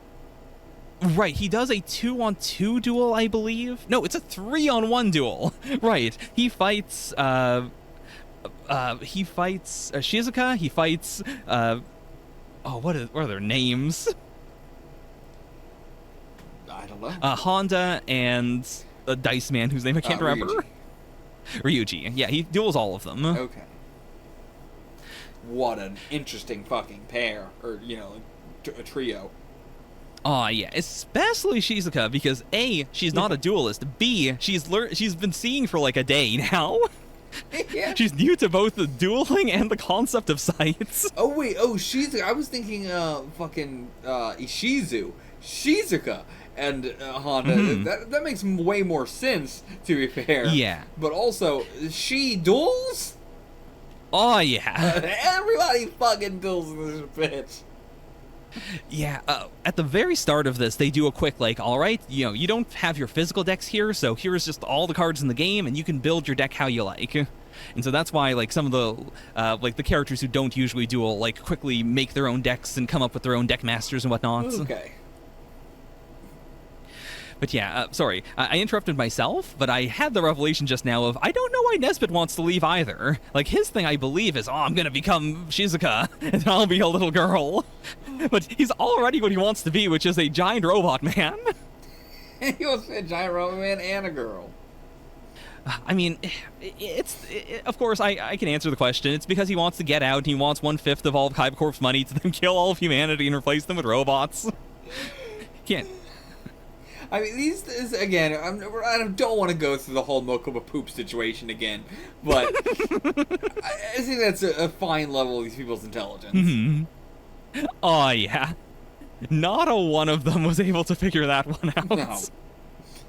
Brought them to an island to poop, so that way they could bring them back. Mm-hmm. This is their lawyer. This is their lawyer. This is the man who likes counting. Hmm. All right, who else is left? Yeah. The final one is Lecter, whose deal is he has like the loosest deal. Nerd. Like his deck master is Jinzo. He doesn't believe in playing fair. Nerd. For whatever reason, he wants, like Honda's body, but he doesn't duel Honda immediately. Right, he duels Kaiba first. But yeah, he just gets his ass beat. Fighting body, a Chad body? He doesn't really want a Chad body, and like... I mean, Honda's a Chad body. The Chaddest person over there. It's pretty Chad. Yeah, you're not wrong. But right, yeah, his whole deal is that he likes investments, and so his deal is like, I invest, like I lose life points and then I gain them later. Or, I'll pay half my life points to remove this effect, but that's better for me in the long run. Honestly, this is a really cool idea for an arc. It is. Like, I do appreciate that they do commit to all 5 of these old men being different business archetypes. And they all have a gimmick and they all do their things. Yeah, like, 26 episodes, way too fucking much. But it's a very cool idea. Yeah? 23 episodes or whatever, it's absurd. It's absolutely fucking absurd. Alright, if you can run through one more time real quick, the matchups. So the matchups are, so at the start, it's Yugi versus Gansley. It's Anzu versus Crump. It is Janochi versus Johnson. It is Shizuka, Honda, and Ryuji, all versus Nesbit. Then it's Kaiba versus Lecter. Okay, so is Rishid also asleep? Rishid is unconscious at this point. Okay, yeah. So they just said whatever. Yeah. Okay. Yeah, the unconscious guys don't participate. Now what about Ishizu? Ishizu, I believe she's still in the blimp. She's also sleeping. A lot of people sleeping. Yeah, you're sleeping. Mai's sleeping, she's sleeping, Rishid's sleeping, Merrick's sleeping, Bakker's dead. Bakker's dead. Okay, but yeah, that clears up everybody. What about Isono? The random fucking guy with the suit who's the announcer. Oh shit. Is he sleeping too? Everybody fucking sleeping on the goddamn boat? I'm not even gonna say sleep. I'm gonna say they just forgot about him. Actually, no, he's awake, but I don't know what the fuck he's doing, because I'm pretty sure at the end of the arc he's screaming like, "Oh, the island's gonna explode!" What? That island too? I'm pretty sure. Yeah, this island also explodes at the end. That's not even a Kaiba did it. That's just like, just gonna explode. Pretty sure Noah blows it up. Okay. Oh yeah, I forgot Noah was here. I guess. Yeah. That's like the final fight of the arc. Yeah, like after those matchups, we do a big 5 all come together fight where Honda, I believe, is the only person who full on the Shizuka, Honda, and Ryuji fight ends with them losing, I believe, and then Honda loses his body, Nesbit takes the body, the other big 5 all lose their duels, then they ask Nesbit, hey, can we borrow the body? Can we all be Honda? And he's like, okay, sure. So they all become Honda. We have a Yugi and Janochi versus the big 5 all possessing Honda duel. Honda's soul/mind ends up in a monkey. You'll see this on YouTube and whatnot. There's a whole of it where he's a monkey and he's running around. Everyone's going, what the fuck's going on with this monkey? Okay. As the conglomerate Big 5, their deal is that they have a deck that is all of their decks combined, and also whoever is fronting, it's their deck master.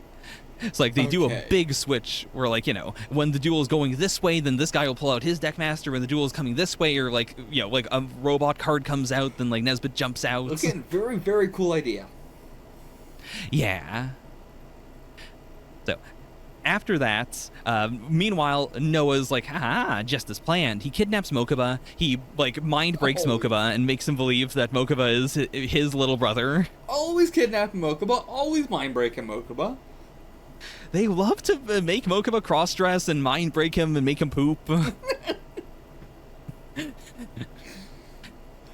So, Seto fights Noah. Then Seto fights Noah. Seto loses, but his cards are still on the board. Yugi then takes over and goes, "Hey, can I continue the duel using his cards and using his deck and whatnots? I'll turn it around from here." Okay, Meanwhile, so he gets, new life points. I believe it's yeah. It is this you're at disadvantage, but if you want to do it, you can do it. As that's happening, now, of course, at the start of this, you said, I'm really glad they never interrupted the tournaments. Mm-hmm. Midway through this, you said, of course, I'm really glad Gozaburo died and stayed dead. Oh. Gozaburo rocks on up and says, "Hey, I didn't commit suicide, actually. I'm here too." Now, this is ambiguous. That he never says how this happened, so it might be a copy of him, or they may have like fished out his body and put him on the island. We don't know. We genuinely don't know. He's just here. This is like the kite that those two idiots had with the masks. Oh, that was like a kite they had, right? Or did they just have parachutes? It was parachutes, I believe. Why am I picturing a kite? I don't know. You're picturing a kite. I didn't know what you were saying for a second there. I don't know. But yeah, so Gozaburo shows up and he's like, "Hey guys, you remember how Kaiba Corp is a military, works for the military industrial complex? Well, you know how Seto, you said that you disarmed everything? Did you think about space?" And we learned that Kaiba thought he had decommissioned all of the nuclear satellites that Kaiba Corp had made, but he didn't know about all of them. So Gozaburo still has missiles all around the planet. He's like, "I'm gonna blow up the entire planet. We're going nuclear holocaust, baby." Why? Revenge. Okay, just right for the company thing. Okay. Yeah. I'm gonna blow up the world. Really. Company? The logic, I believe, was, I love Noah, so I'm gonna let Noah do his thing. I'll let Noah do his thing. Noah was like, "I'll let the big five do their thing. They'll take the bodies, and then I'll take probably Kaiba's body, come out. I'll, still mind break Mokuba. Mokuba will love me as his, as his real older brother, and then I'll take over Kaiba Corp." And Gozaburo's like, "Well, fuck me. Noah can't take over Kaiba Corp now because he's a loser." As you know, a loser can't rule Kaiba Corp. Yeah, can't do it except for Kaiba. Even then, I feel like Gozaburo would have hated that. I mean, I'm sure, but Oh yeah. Kaiba's lost so many times, he's still running it. Oh yeah. Kaiba's managed to deprogram himself a little bit. The world just seems to be okay with the idea of the guy who isn't the #1 gamer running Kaiba Corp. Turns out it's not that important, actually. Yeah. I feel like they've just gotten more and more popular. Now they're known for their stuff and not for the guy who kills old men. Yeah. They really went from people love us because we commit war atrocities to people love us because I kill grandpas and also I make games, to then people like me because I make games. I don't know if people liked him because he made games or people liked him because he had the high score on some arcade machines. It seems like it was mostly the high score thing, honestly. Yeah, he had some high scores. He killed some old men. People loved it. He made an amusement park where you die. Made an amusement park with a serial killer where you're hunted by actual assassins. So, anyways, Seto Kaiba then duels Gozaburo Kaiba. This is also a big part of the end of Battle City is, him letting go of his grudge with his adoptive father, and it feels really weird to be doing this now. I'm actually going to kill my father now. That's a good point, yeah. A little weird. But Gozaburo's like, "Hey, I know what your greatest trauma is. Exodia." And so I've made an Exodia deck where the concept isn't drawing all of Exodia, but instead putting all the pieces in the graveyard. And then I summon Exodia Necros, the zombie Exodia, that only has power when the pieces are in the graveyard. That's pretty cool. Yeah, it is cool. It gives Kaiba a little bit of trauma, but he overcomes it. He goes, I'll destroy both you, the symbol of my greatest evil and trauma, and also Exodia, the symbol of my other greatest evil and trauma. I will say, at the very least, this gives any connection at all between his father and Duel Monsters. Oh, yeah. Which is so stupid in the manga. It's just really find that very dumb. Yeah. It does set that up pretty well, actually. I'll give you that. Yeah, it's very stupid, but also, I'll give him that.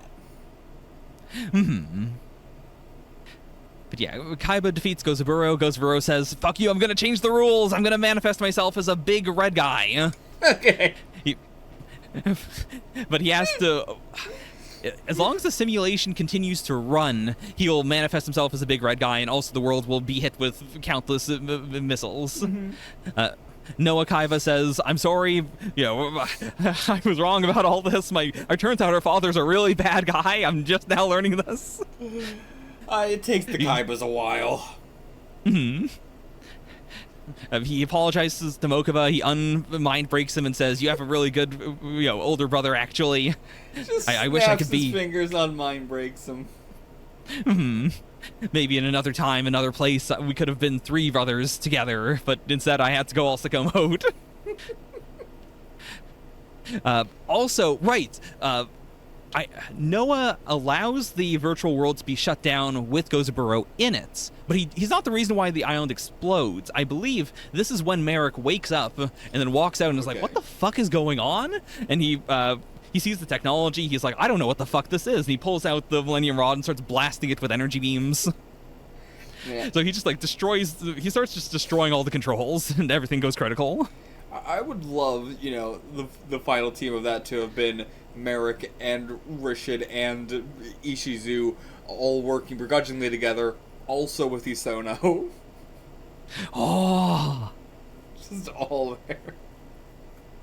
With all the possession stuff, I'm surprised that they didn't just do the hard Noah, like, "Oh, I'm just gonna put a backup of myself and Mokuba, and we'll just be 2 guys now." I just won't come out whenever it's plot relevant. But yeah, the island explodes. We see the spirits, the technological spirit of Gozaburo come out, and then it dies in the explosion.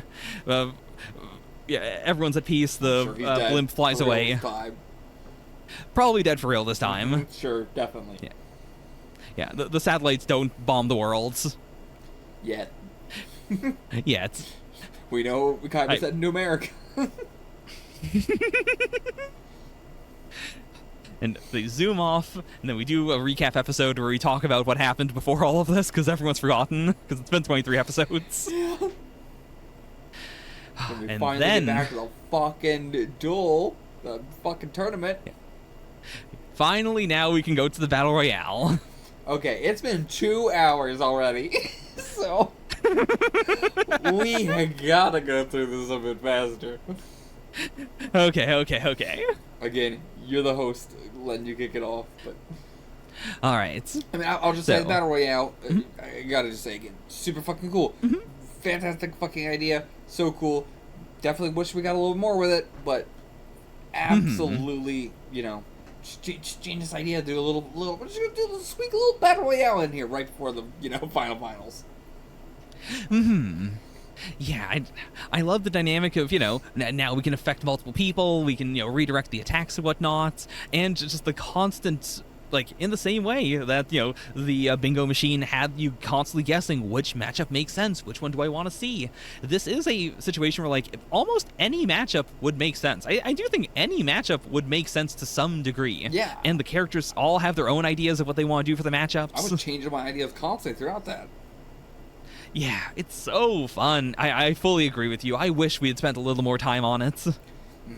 But at the same time, it's very quickly paced, and yeah, I think that's just how we wanted it to be. Yeah.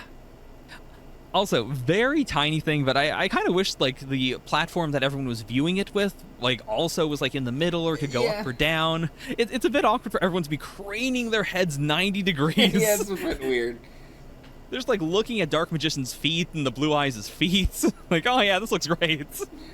Yeah, I think they could have been from above looking down. Yeah, because that would also be oh, they're gonna get here. But to be fair, a not giant part of this arc, but a thing they keep on bringing up is that there's not supposed to be a crowd here. That's true, yeah. Same with Duelist Kingdom. Both times the cheer squad has not been accounted for, and they've just been around eating other people's food and sleeping in their yeah. Yeah, it's something I've loved about the whole series. Yeah, it's a really fun idea to constantly have them just be yeah, we're here too, and it's weird. We accept it. It's weird. I mean, even something as small as Bakura bursting into the Dungeon Dice Monsters room, just being well, now I'm also here for half of this.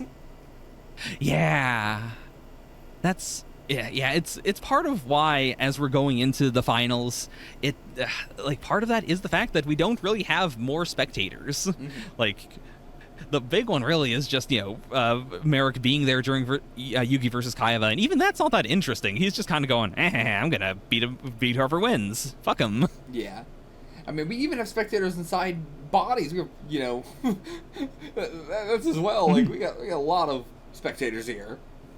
Hmm. I mean, there's a whole coliseum of faceless guys yelling, "Yeah, we love Kaiba, we love Kaiba," who are also programmed to go, "We love Yugi," if Yugi starts winning. Yeah. Which, okay, so let's get into the duels then. Yeah. Yeah, so, Merrick versus Jinochi. Crazy that we got this. Crazy that... Seriously. It's just not a team-up that I expected.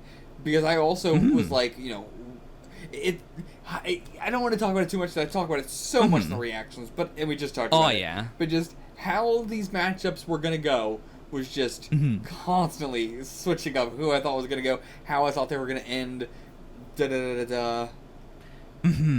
Yeah, I love this one because, you know that Merrick's probably going to win, but there is that thing inside of you going, but, the awesome ending to this would be Yugi versus Jinochi, so come on, I want Jinochi to win, and Jinochi is the underdog, so there is that thing inside you going, maybe he'll pull it off, maybe he'll just beat Merrick's ass. And there's also so many moments where it's like, the character can win, and then Merrick can still pull some bullshit. Yeah. Like... that's the kind of thing that you could expect too. So like it's not even like a full oh, Merrick has to win this, or even if Jinochi did win, he's not gonna probably win. But Merrick ain't gonna let that happen. Yeah. Also, a little playground theory at the time was that Jinochi was going to win because his hair matches up with Ra. Like it looks kind of like Ra if you squint. Kinda. And it would give you that idea of all of the god cards have been given from someone to someone else except for Ra. So it'd be maybe Jinochi wins Ra and everyone goes, holy fuck, I can't believe he has Ra. It would be very fitting for Jinochi to win Ra, like an ante. Oh yeah. I love the idea of him trying to chant ancient Egyptian with the Brooklyn accent in the dub. Oh god, everybody has a Brooklyn accent in the dub. Aw, yeah. Something I'm so not used to. Or alternatively, just Raw itself deciding, you know what? Because I respect Jinochi, you don't have to do the chant, it's fine. It could have happened. Yeah, I mean, he just says some random bullshit and the guard's like, good enough.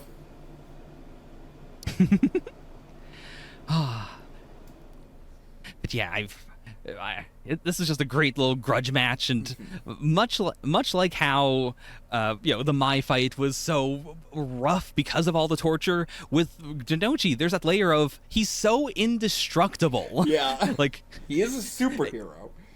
Yeah, even up to the last time, we know he can take an attack from God and still survive it. So there's that constant layer of he's being tortured, he's in a vice grip, he's being slashed apart, but it's Jinochi, he can last through it, he'll be fine. Come on, you can do it.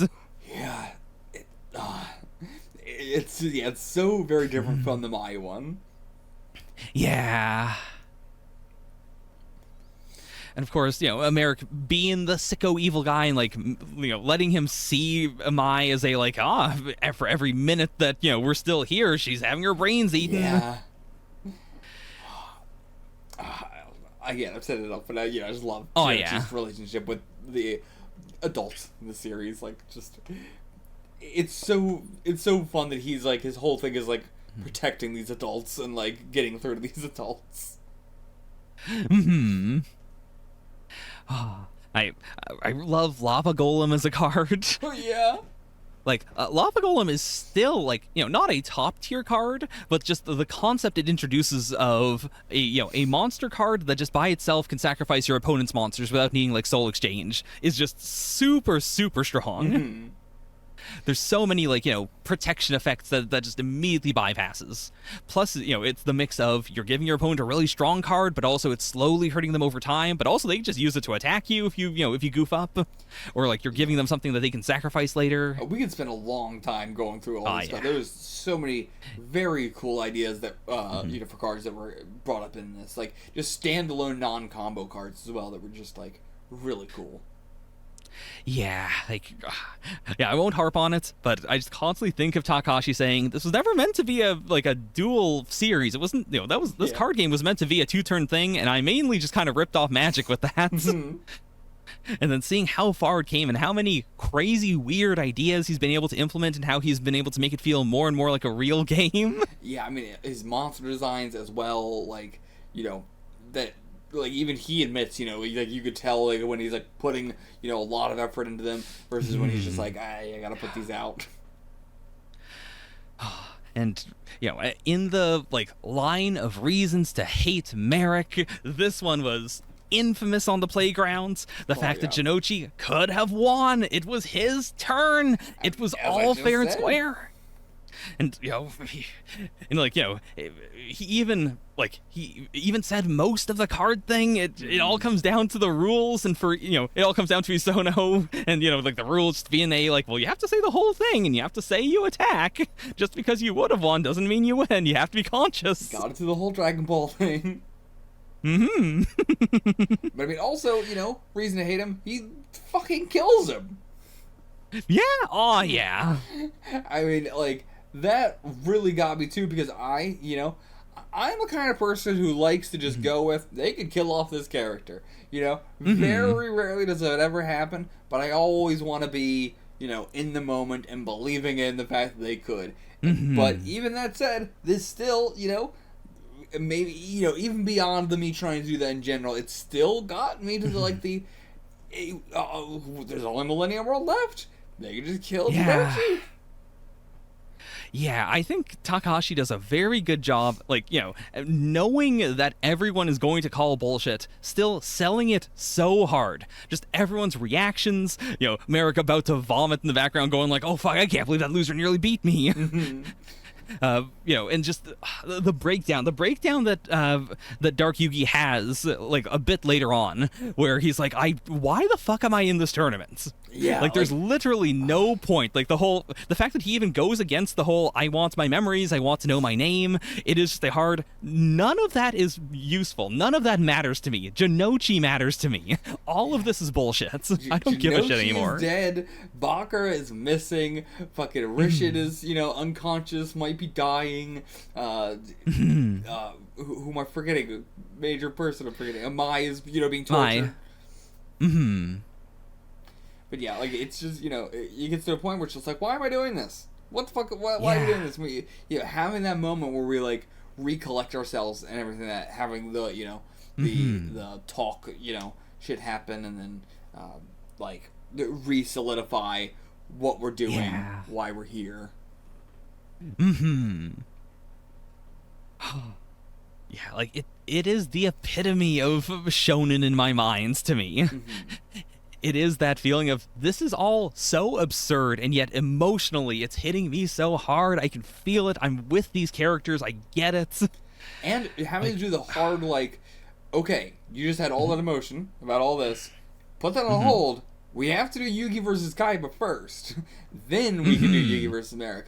But also constantly saying, this is not just a, sidestep. This is also a very big, important thing of its own. These three really, do step perfectly into each other, despite the fact that the Kaiba versus Yugi is a very, completely different thing from the Merrick versus Jinochi and then Yugi versus Merrick. Yeah. But it does, work its way into, okay, you have to actually, focus and put your attention on this, or Kaiba will beat you. I mean, it's been Yugi's problem throughout the whole series of just, he gets too emotional about something and is not focusing on the game, and then he'll start to lose. And that's just how you can get Dark Yugi. He's an excellent gamer, but there's moments where he can be distracted. Yeah. I think this also allows Kaiba to feel it lets him channel a little of that Gozaburo-ishness in in the way in which he needles Yugi with the whole Jinochi lost, he's a loser, the losers die, your friend's coffin must be weighing heavily on you. They need him to be a bit more antagonistic, and I'm not a super big fan of the way this all plays out. I can understand what we're doing here. Yeah, I could understand what we were doing. It's just like, yeah, the execution did. I loved Kaiba. He was probably my favorite character, and throughout the second half of Battle City, he really went farther down. Yeah. Like, I think, the notes that, Takahashi would have written as to, like, this is what I'm going to hit this point, this point, this point. Like, I think they're all decent. It's just the execution and, like, the way it's stretched out and all that just doesn't quite land the way I wish it did. Yeah, like, in my opinion, I feel like he went through a lot of character development in the first half of Battle City, and then that was dropped for the second half. That's my opinion.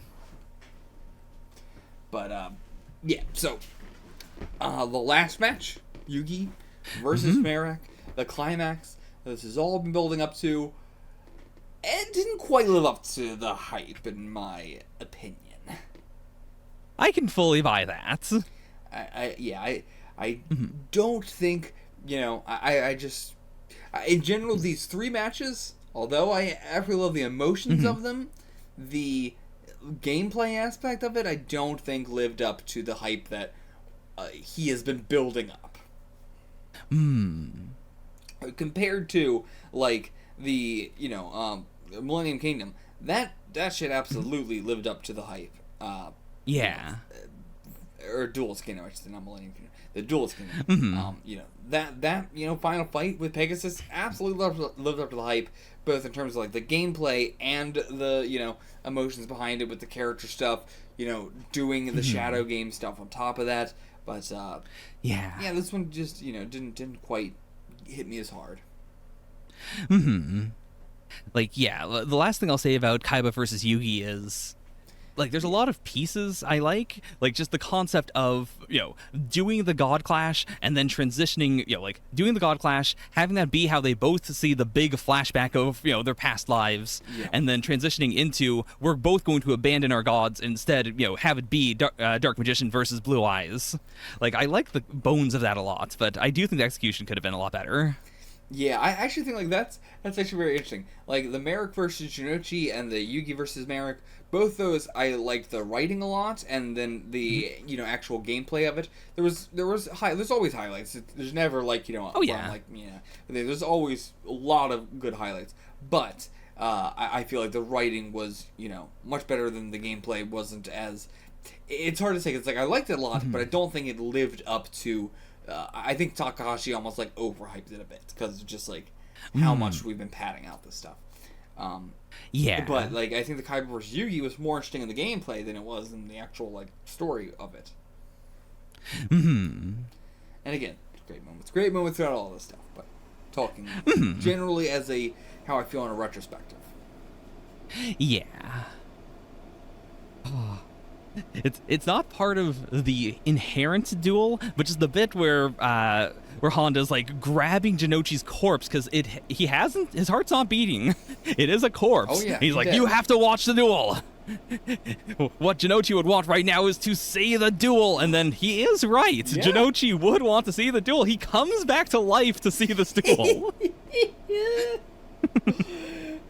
And so I loved it.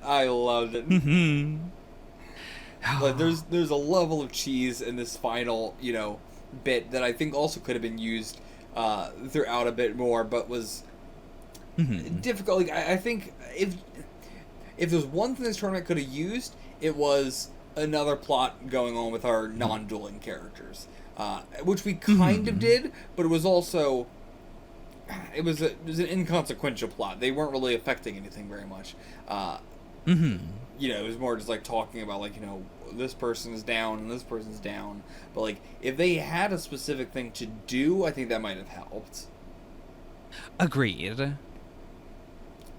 Because, like, yeah, I think, like, some of the, like, the final, stuff was very fun with, like, everybody getting involved again. Like, as we're leaving the island, and searching and doing all that kind of stuff. And, like, Kaiba, towards the end, started, having, with the, like, card that he was going to give to Yugi and stuff like that, like, there was something going on with him, towards the end. But we weren't, and the stuff as we got to the island, but, for the blimp stuff, could have had like a connective tissue going from the blimp to the island. That's something that the other cast was doing, and that would, you know, that they could make choices on in effect. Yeah, because, like, there's a lot of, you know, emotional stuff that they could have had input in. They could have talked about stuff. They could have, you know, given the characters different perspectives that would have helped them see things in different lights. It would have helped a lot with the stagnant feeling there. Yeah. Like, yeah, it's tough because I'm not sure what you would do without making it feel forced, but it's definitely something that I just felt like, you know, yeah, I mean, I've said it. Yeah. But okay, now I think we can move on to Yugi versus Merrick. Well, I already have, but I've basically just been talking about all three kind of, you know, in conjunction. That's fair.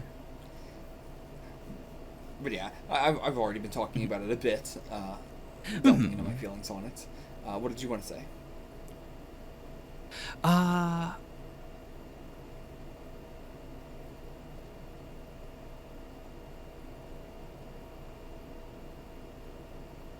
I guess I'd just say that I wish there'd been a bit, like, either that Merrick's gimmick would have been a bit different, or that, like, I don't know, there's just something to the, like, the strategy of I'm just going to keep on resurrecting Ra that isn't that interesting.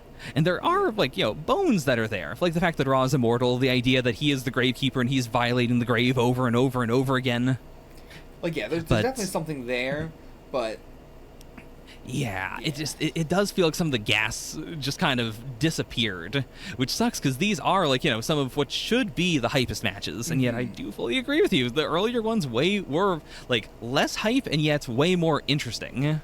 Yeah, and like it's also tough just because Merrick is the exact opposite kind of villain from Pegasus. Pegasus we kept secret the entire time, and then Merrick we, you know, knew about the entire time and played against him many times.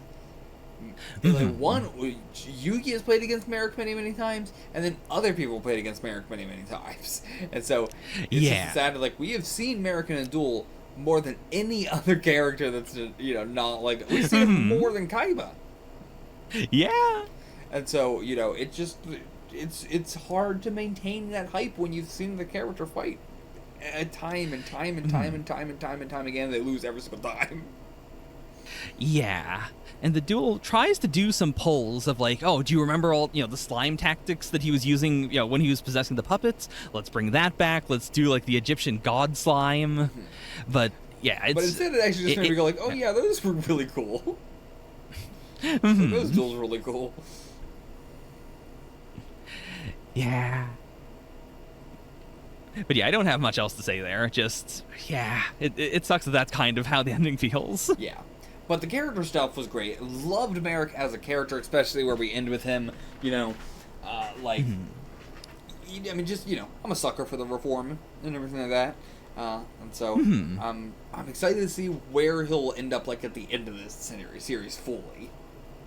And just, you know, talking about some broad things, setting up again, Shoddy going forward is a huge mystery. What the fuck is going on with that? We got we got two, you know, fucking Millennium items left, both of the same person. Yeah, like, I assume Millennium World's going to be a hell of a lot about Shoddy. But first things first, I don't know if we're going to jump into Millennium World immediately with a big flashback, or, like, if we're going to do they, you know, Dark Yugi figured out his memories, but we're going to do a little thing first, and then we'll get to that. Like, he knows, but we're not going to tell you, the audience, yet, and we're going to do a small little game first, and then we'll get to it. Yeah. Still hoping for one more non-Duel Monsters game in Millennium World. We've had at least one, and you know, like, even in you know, Duelist, we've had Dungeons and Dice monsters. So hoping for one, at least one. Yeah.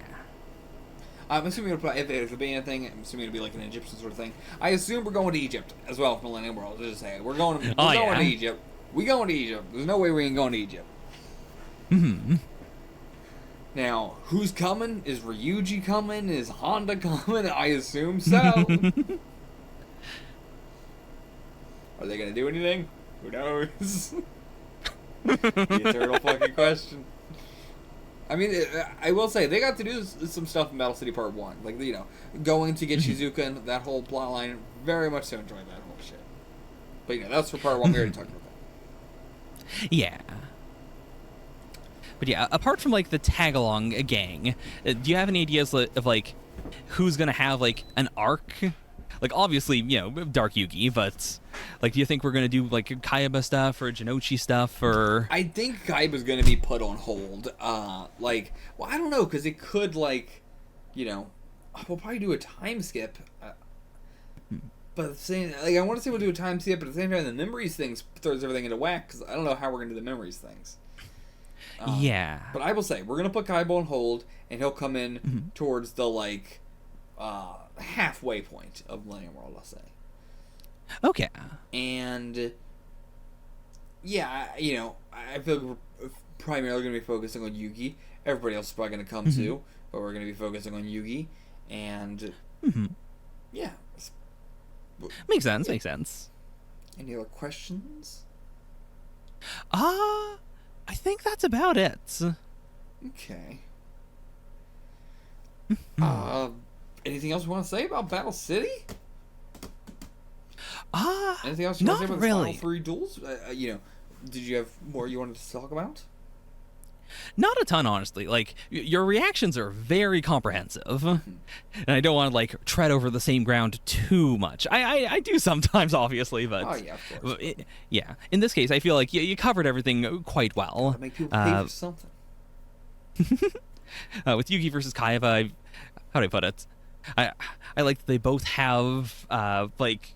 You know, they've both gotten into doing, like, monster combos to get them, like, get 3 things out so they can do the God card things. Yeah. It's very clear that Kaiba, like, during the mask duel, it's very clear that Kaiba saw Alpha, Beta, and Gamma, the Magnet Warriors, and went, oh, fuck, that's really cool. Because the X, Y, and Z, like, machines that then combine, like, they're very clearly based on those. It's such a, like, oh, I want that too, but I want mine to be cooler. Yeah, I guess so. Whereas, like, you know, Yugi then moves away from that a little bit with the 3 knights that are based on, like, cards. I do like the 3, you know, card structure sort of thing we got going on. Or, like, Yugi using Multiply, very old card, but instead of doing the thing he always does of, like, I'm going to make an infinite number of Karibos, it is like, oh, I'll just make 3 of the metal slimes. Yeah. There's more restraints. But yeah, not too much I want to say. Well, then I guess we'll say goodbye for now. We shall kaboom, blam, kabam the rest of this reaction discussion, much like Alcatraz, monument to Kaiba's anger. Oh, yeah, we didn't really talk about that end at all, but, you know, I didn't a little bit, but, like, I mean, you just go see my reaction for that end. What to even say? Insanity. Yeah. Now, it does hit differently when you've already seen a Kaiba Corp artificial wild explode. The whole, you know, this is me letting go of the grudge I have with my father hits a little different when you're like, oh, but you also killed your father recently. Blew his ass up. You did exactly this already.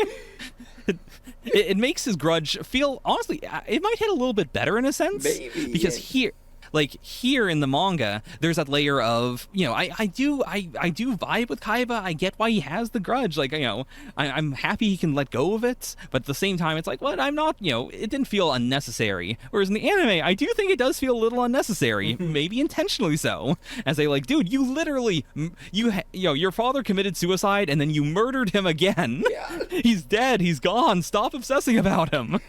Go dismantle all the nukes in space. I mean, we didn't even talk about the fact that we have, like, the whole, you know, the bomb's gonna go off during the whole fucking duel and stuff like that. Oh, yeah. Kaiba, of course, the biggest, not hater, but just the most self-centered man in the universe. Oh, yeah. Of like, oh, well, I can't win, so I'm just gonna start the timer now. Such a fucking petty piece. I swear he lost character at all then the moment he stepped on the fucking blimp. He also waits until the island is exploding to to launch his own jets. Clearly, without telling Yusono, without telling anyone else, it is a very clear, guys, watch me, watch me, watch me. I'm gonna kill myself. Watch me, watch me, watch me. He's just gonna fly a fighter jet with missiles straight to America. Mm-hmm. But don't worry, it's all good. He's going to immediately start building Kyblans for the children. Mm-hmm. I mean, he's just gotta tell America, don't worry, I'm not blowing you up. I blew up a different island. Also, don't look inside. There may be death teas in these. I mean, the American... No. He wouldn't do it. He wouldn't do it. He would not support the military-industrial complex. This entire arc is about him saying, yeah, all the virtual reality technology that's been throughout this entire series? You know who made that? It wasn't Pegasus. It was me. You know why I made it? Because I wanted to have fun. You know what my father did? He sold it to the American government. He took my innocence. The military-industrial complex took my innocence. He sold my soul. What was the line that he said? My father sold my soul to the military-industrial complex. Yeah. Fantastic line. Unbelievably raw line to read in a manga about trading card games. Yeah, that rocked my soul as a kid. I think that this is where I learned the term military-industrial complex. Oh God, when Kai was good, he's good. Ah, yeah. Kai is just a constant layer of needing to remove some more evil out of him. Okay. We'll see you guys for the next one. Do you want to hit him with that is? Because I have no idea what the fuck's next. Because I assume we're not doing a discussion on all fucking Millennium World. I mean, maybe. I don't know. I think we could do Millennium World all-in-one discussion. Look at the time right now. You look at the fucking time on this discussion right now. We'll see what we're going to do, but I'm just telling you, look at the goddamn time right now. This is when we split Battle City into two. At the very least, we might need to cut Millennium World in, half, but... Yeah, I don't have, a good, arc title. I'll trust you, but I don't want us to have to rush... I feel like, the second half of this, we were, going through a little bit faster, versus if we commit ourselves to do it in chunks, I feel like that's better. But, you know... Yeah. More than I do. When I read it, I'll get a better idea. Also, I want to tell the audience right now, I don't know how I'm going to handle the filler, because I do want your reactions to the filler, but also, right after this, there are 2 filler arcs, and we're not doing all of those, in a video that's called Millennium World before we get to Millennium World. We could do a separate video, so maybe we'll see you for a video that's just about the filler arcs. Well, we could do it. Honestly, okay yeah, I mean, it's basically like a reaction. I'm getting your reaction to your television on the filler. That's weird, but whatever.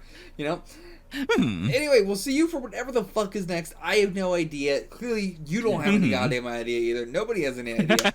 We'll see you when it happens. Hopefully not 6 months. It won't. It'll be a lot sooner than that. Not 6 months. Not 6 months. All right. Get on the Patreon for reactions. Hell yeah. Bye-bye. Get the fuck out of here. I'm going to go blow up this fucking house.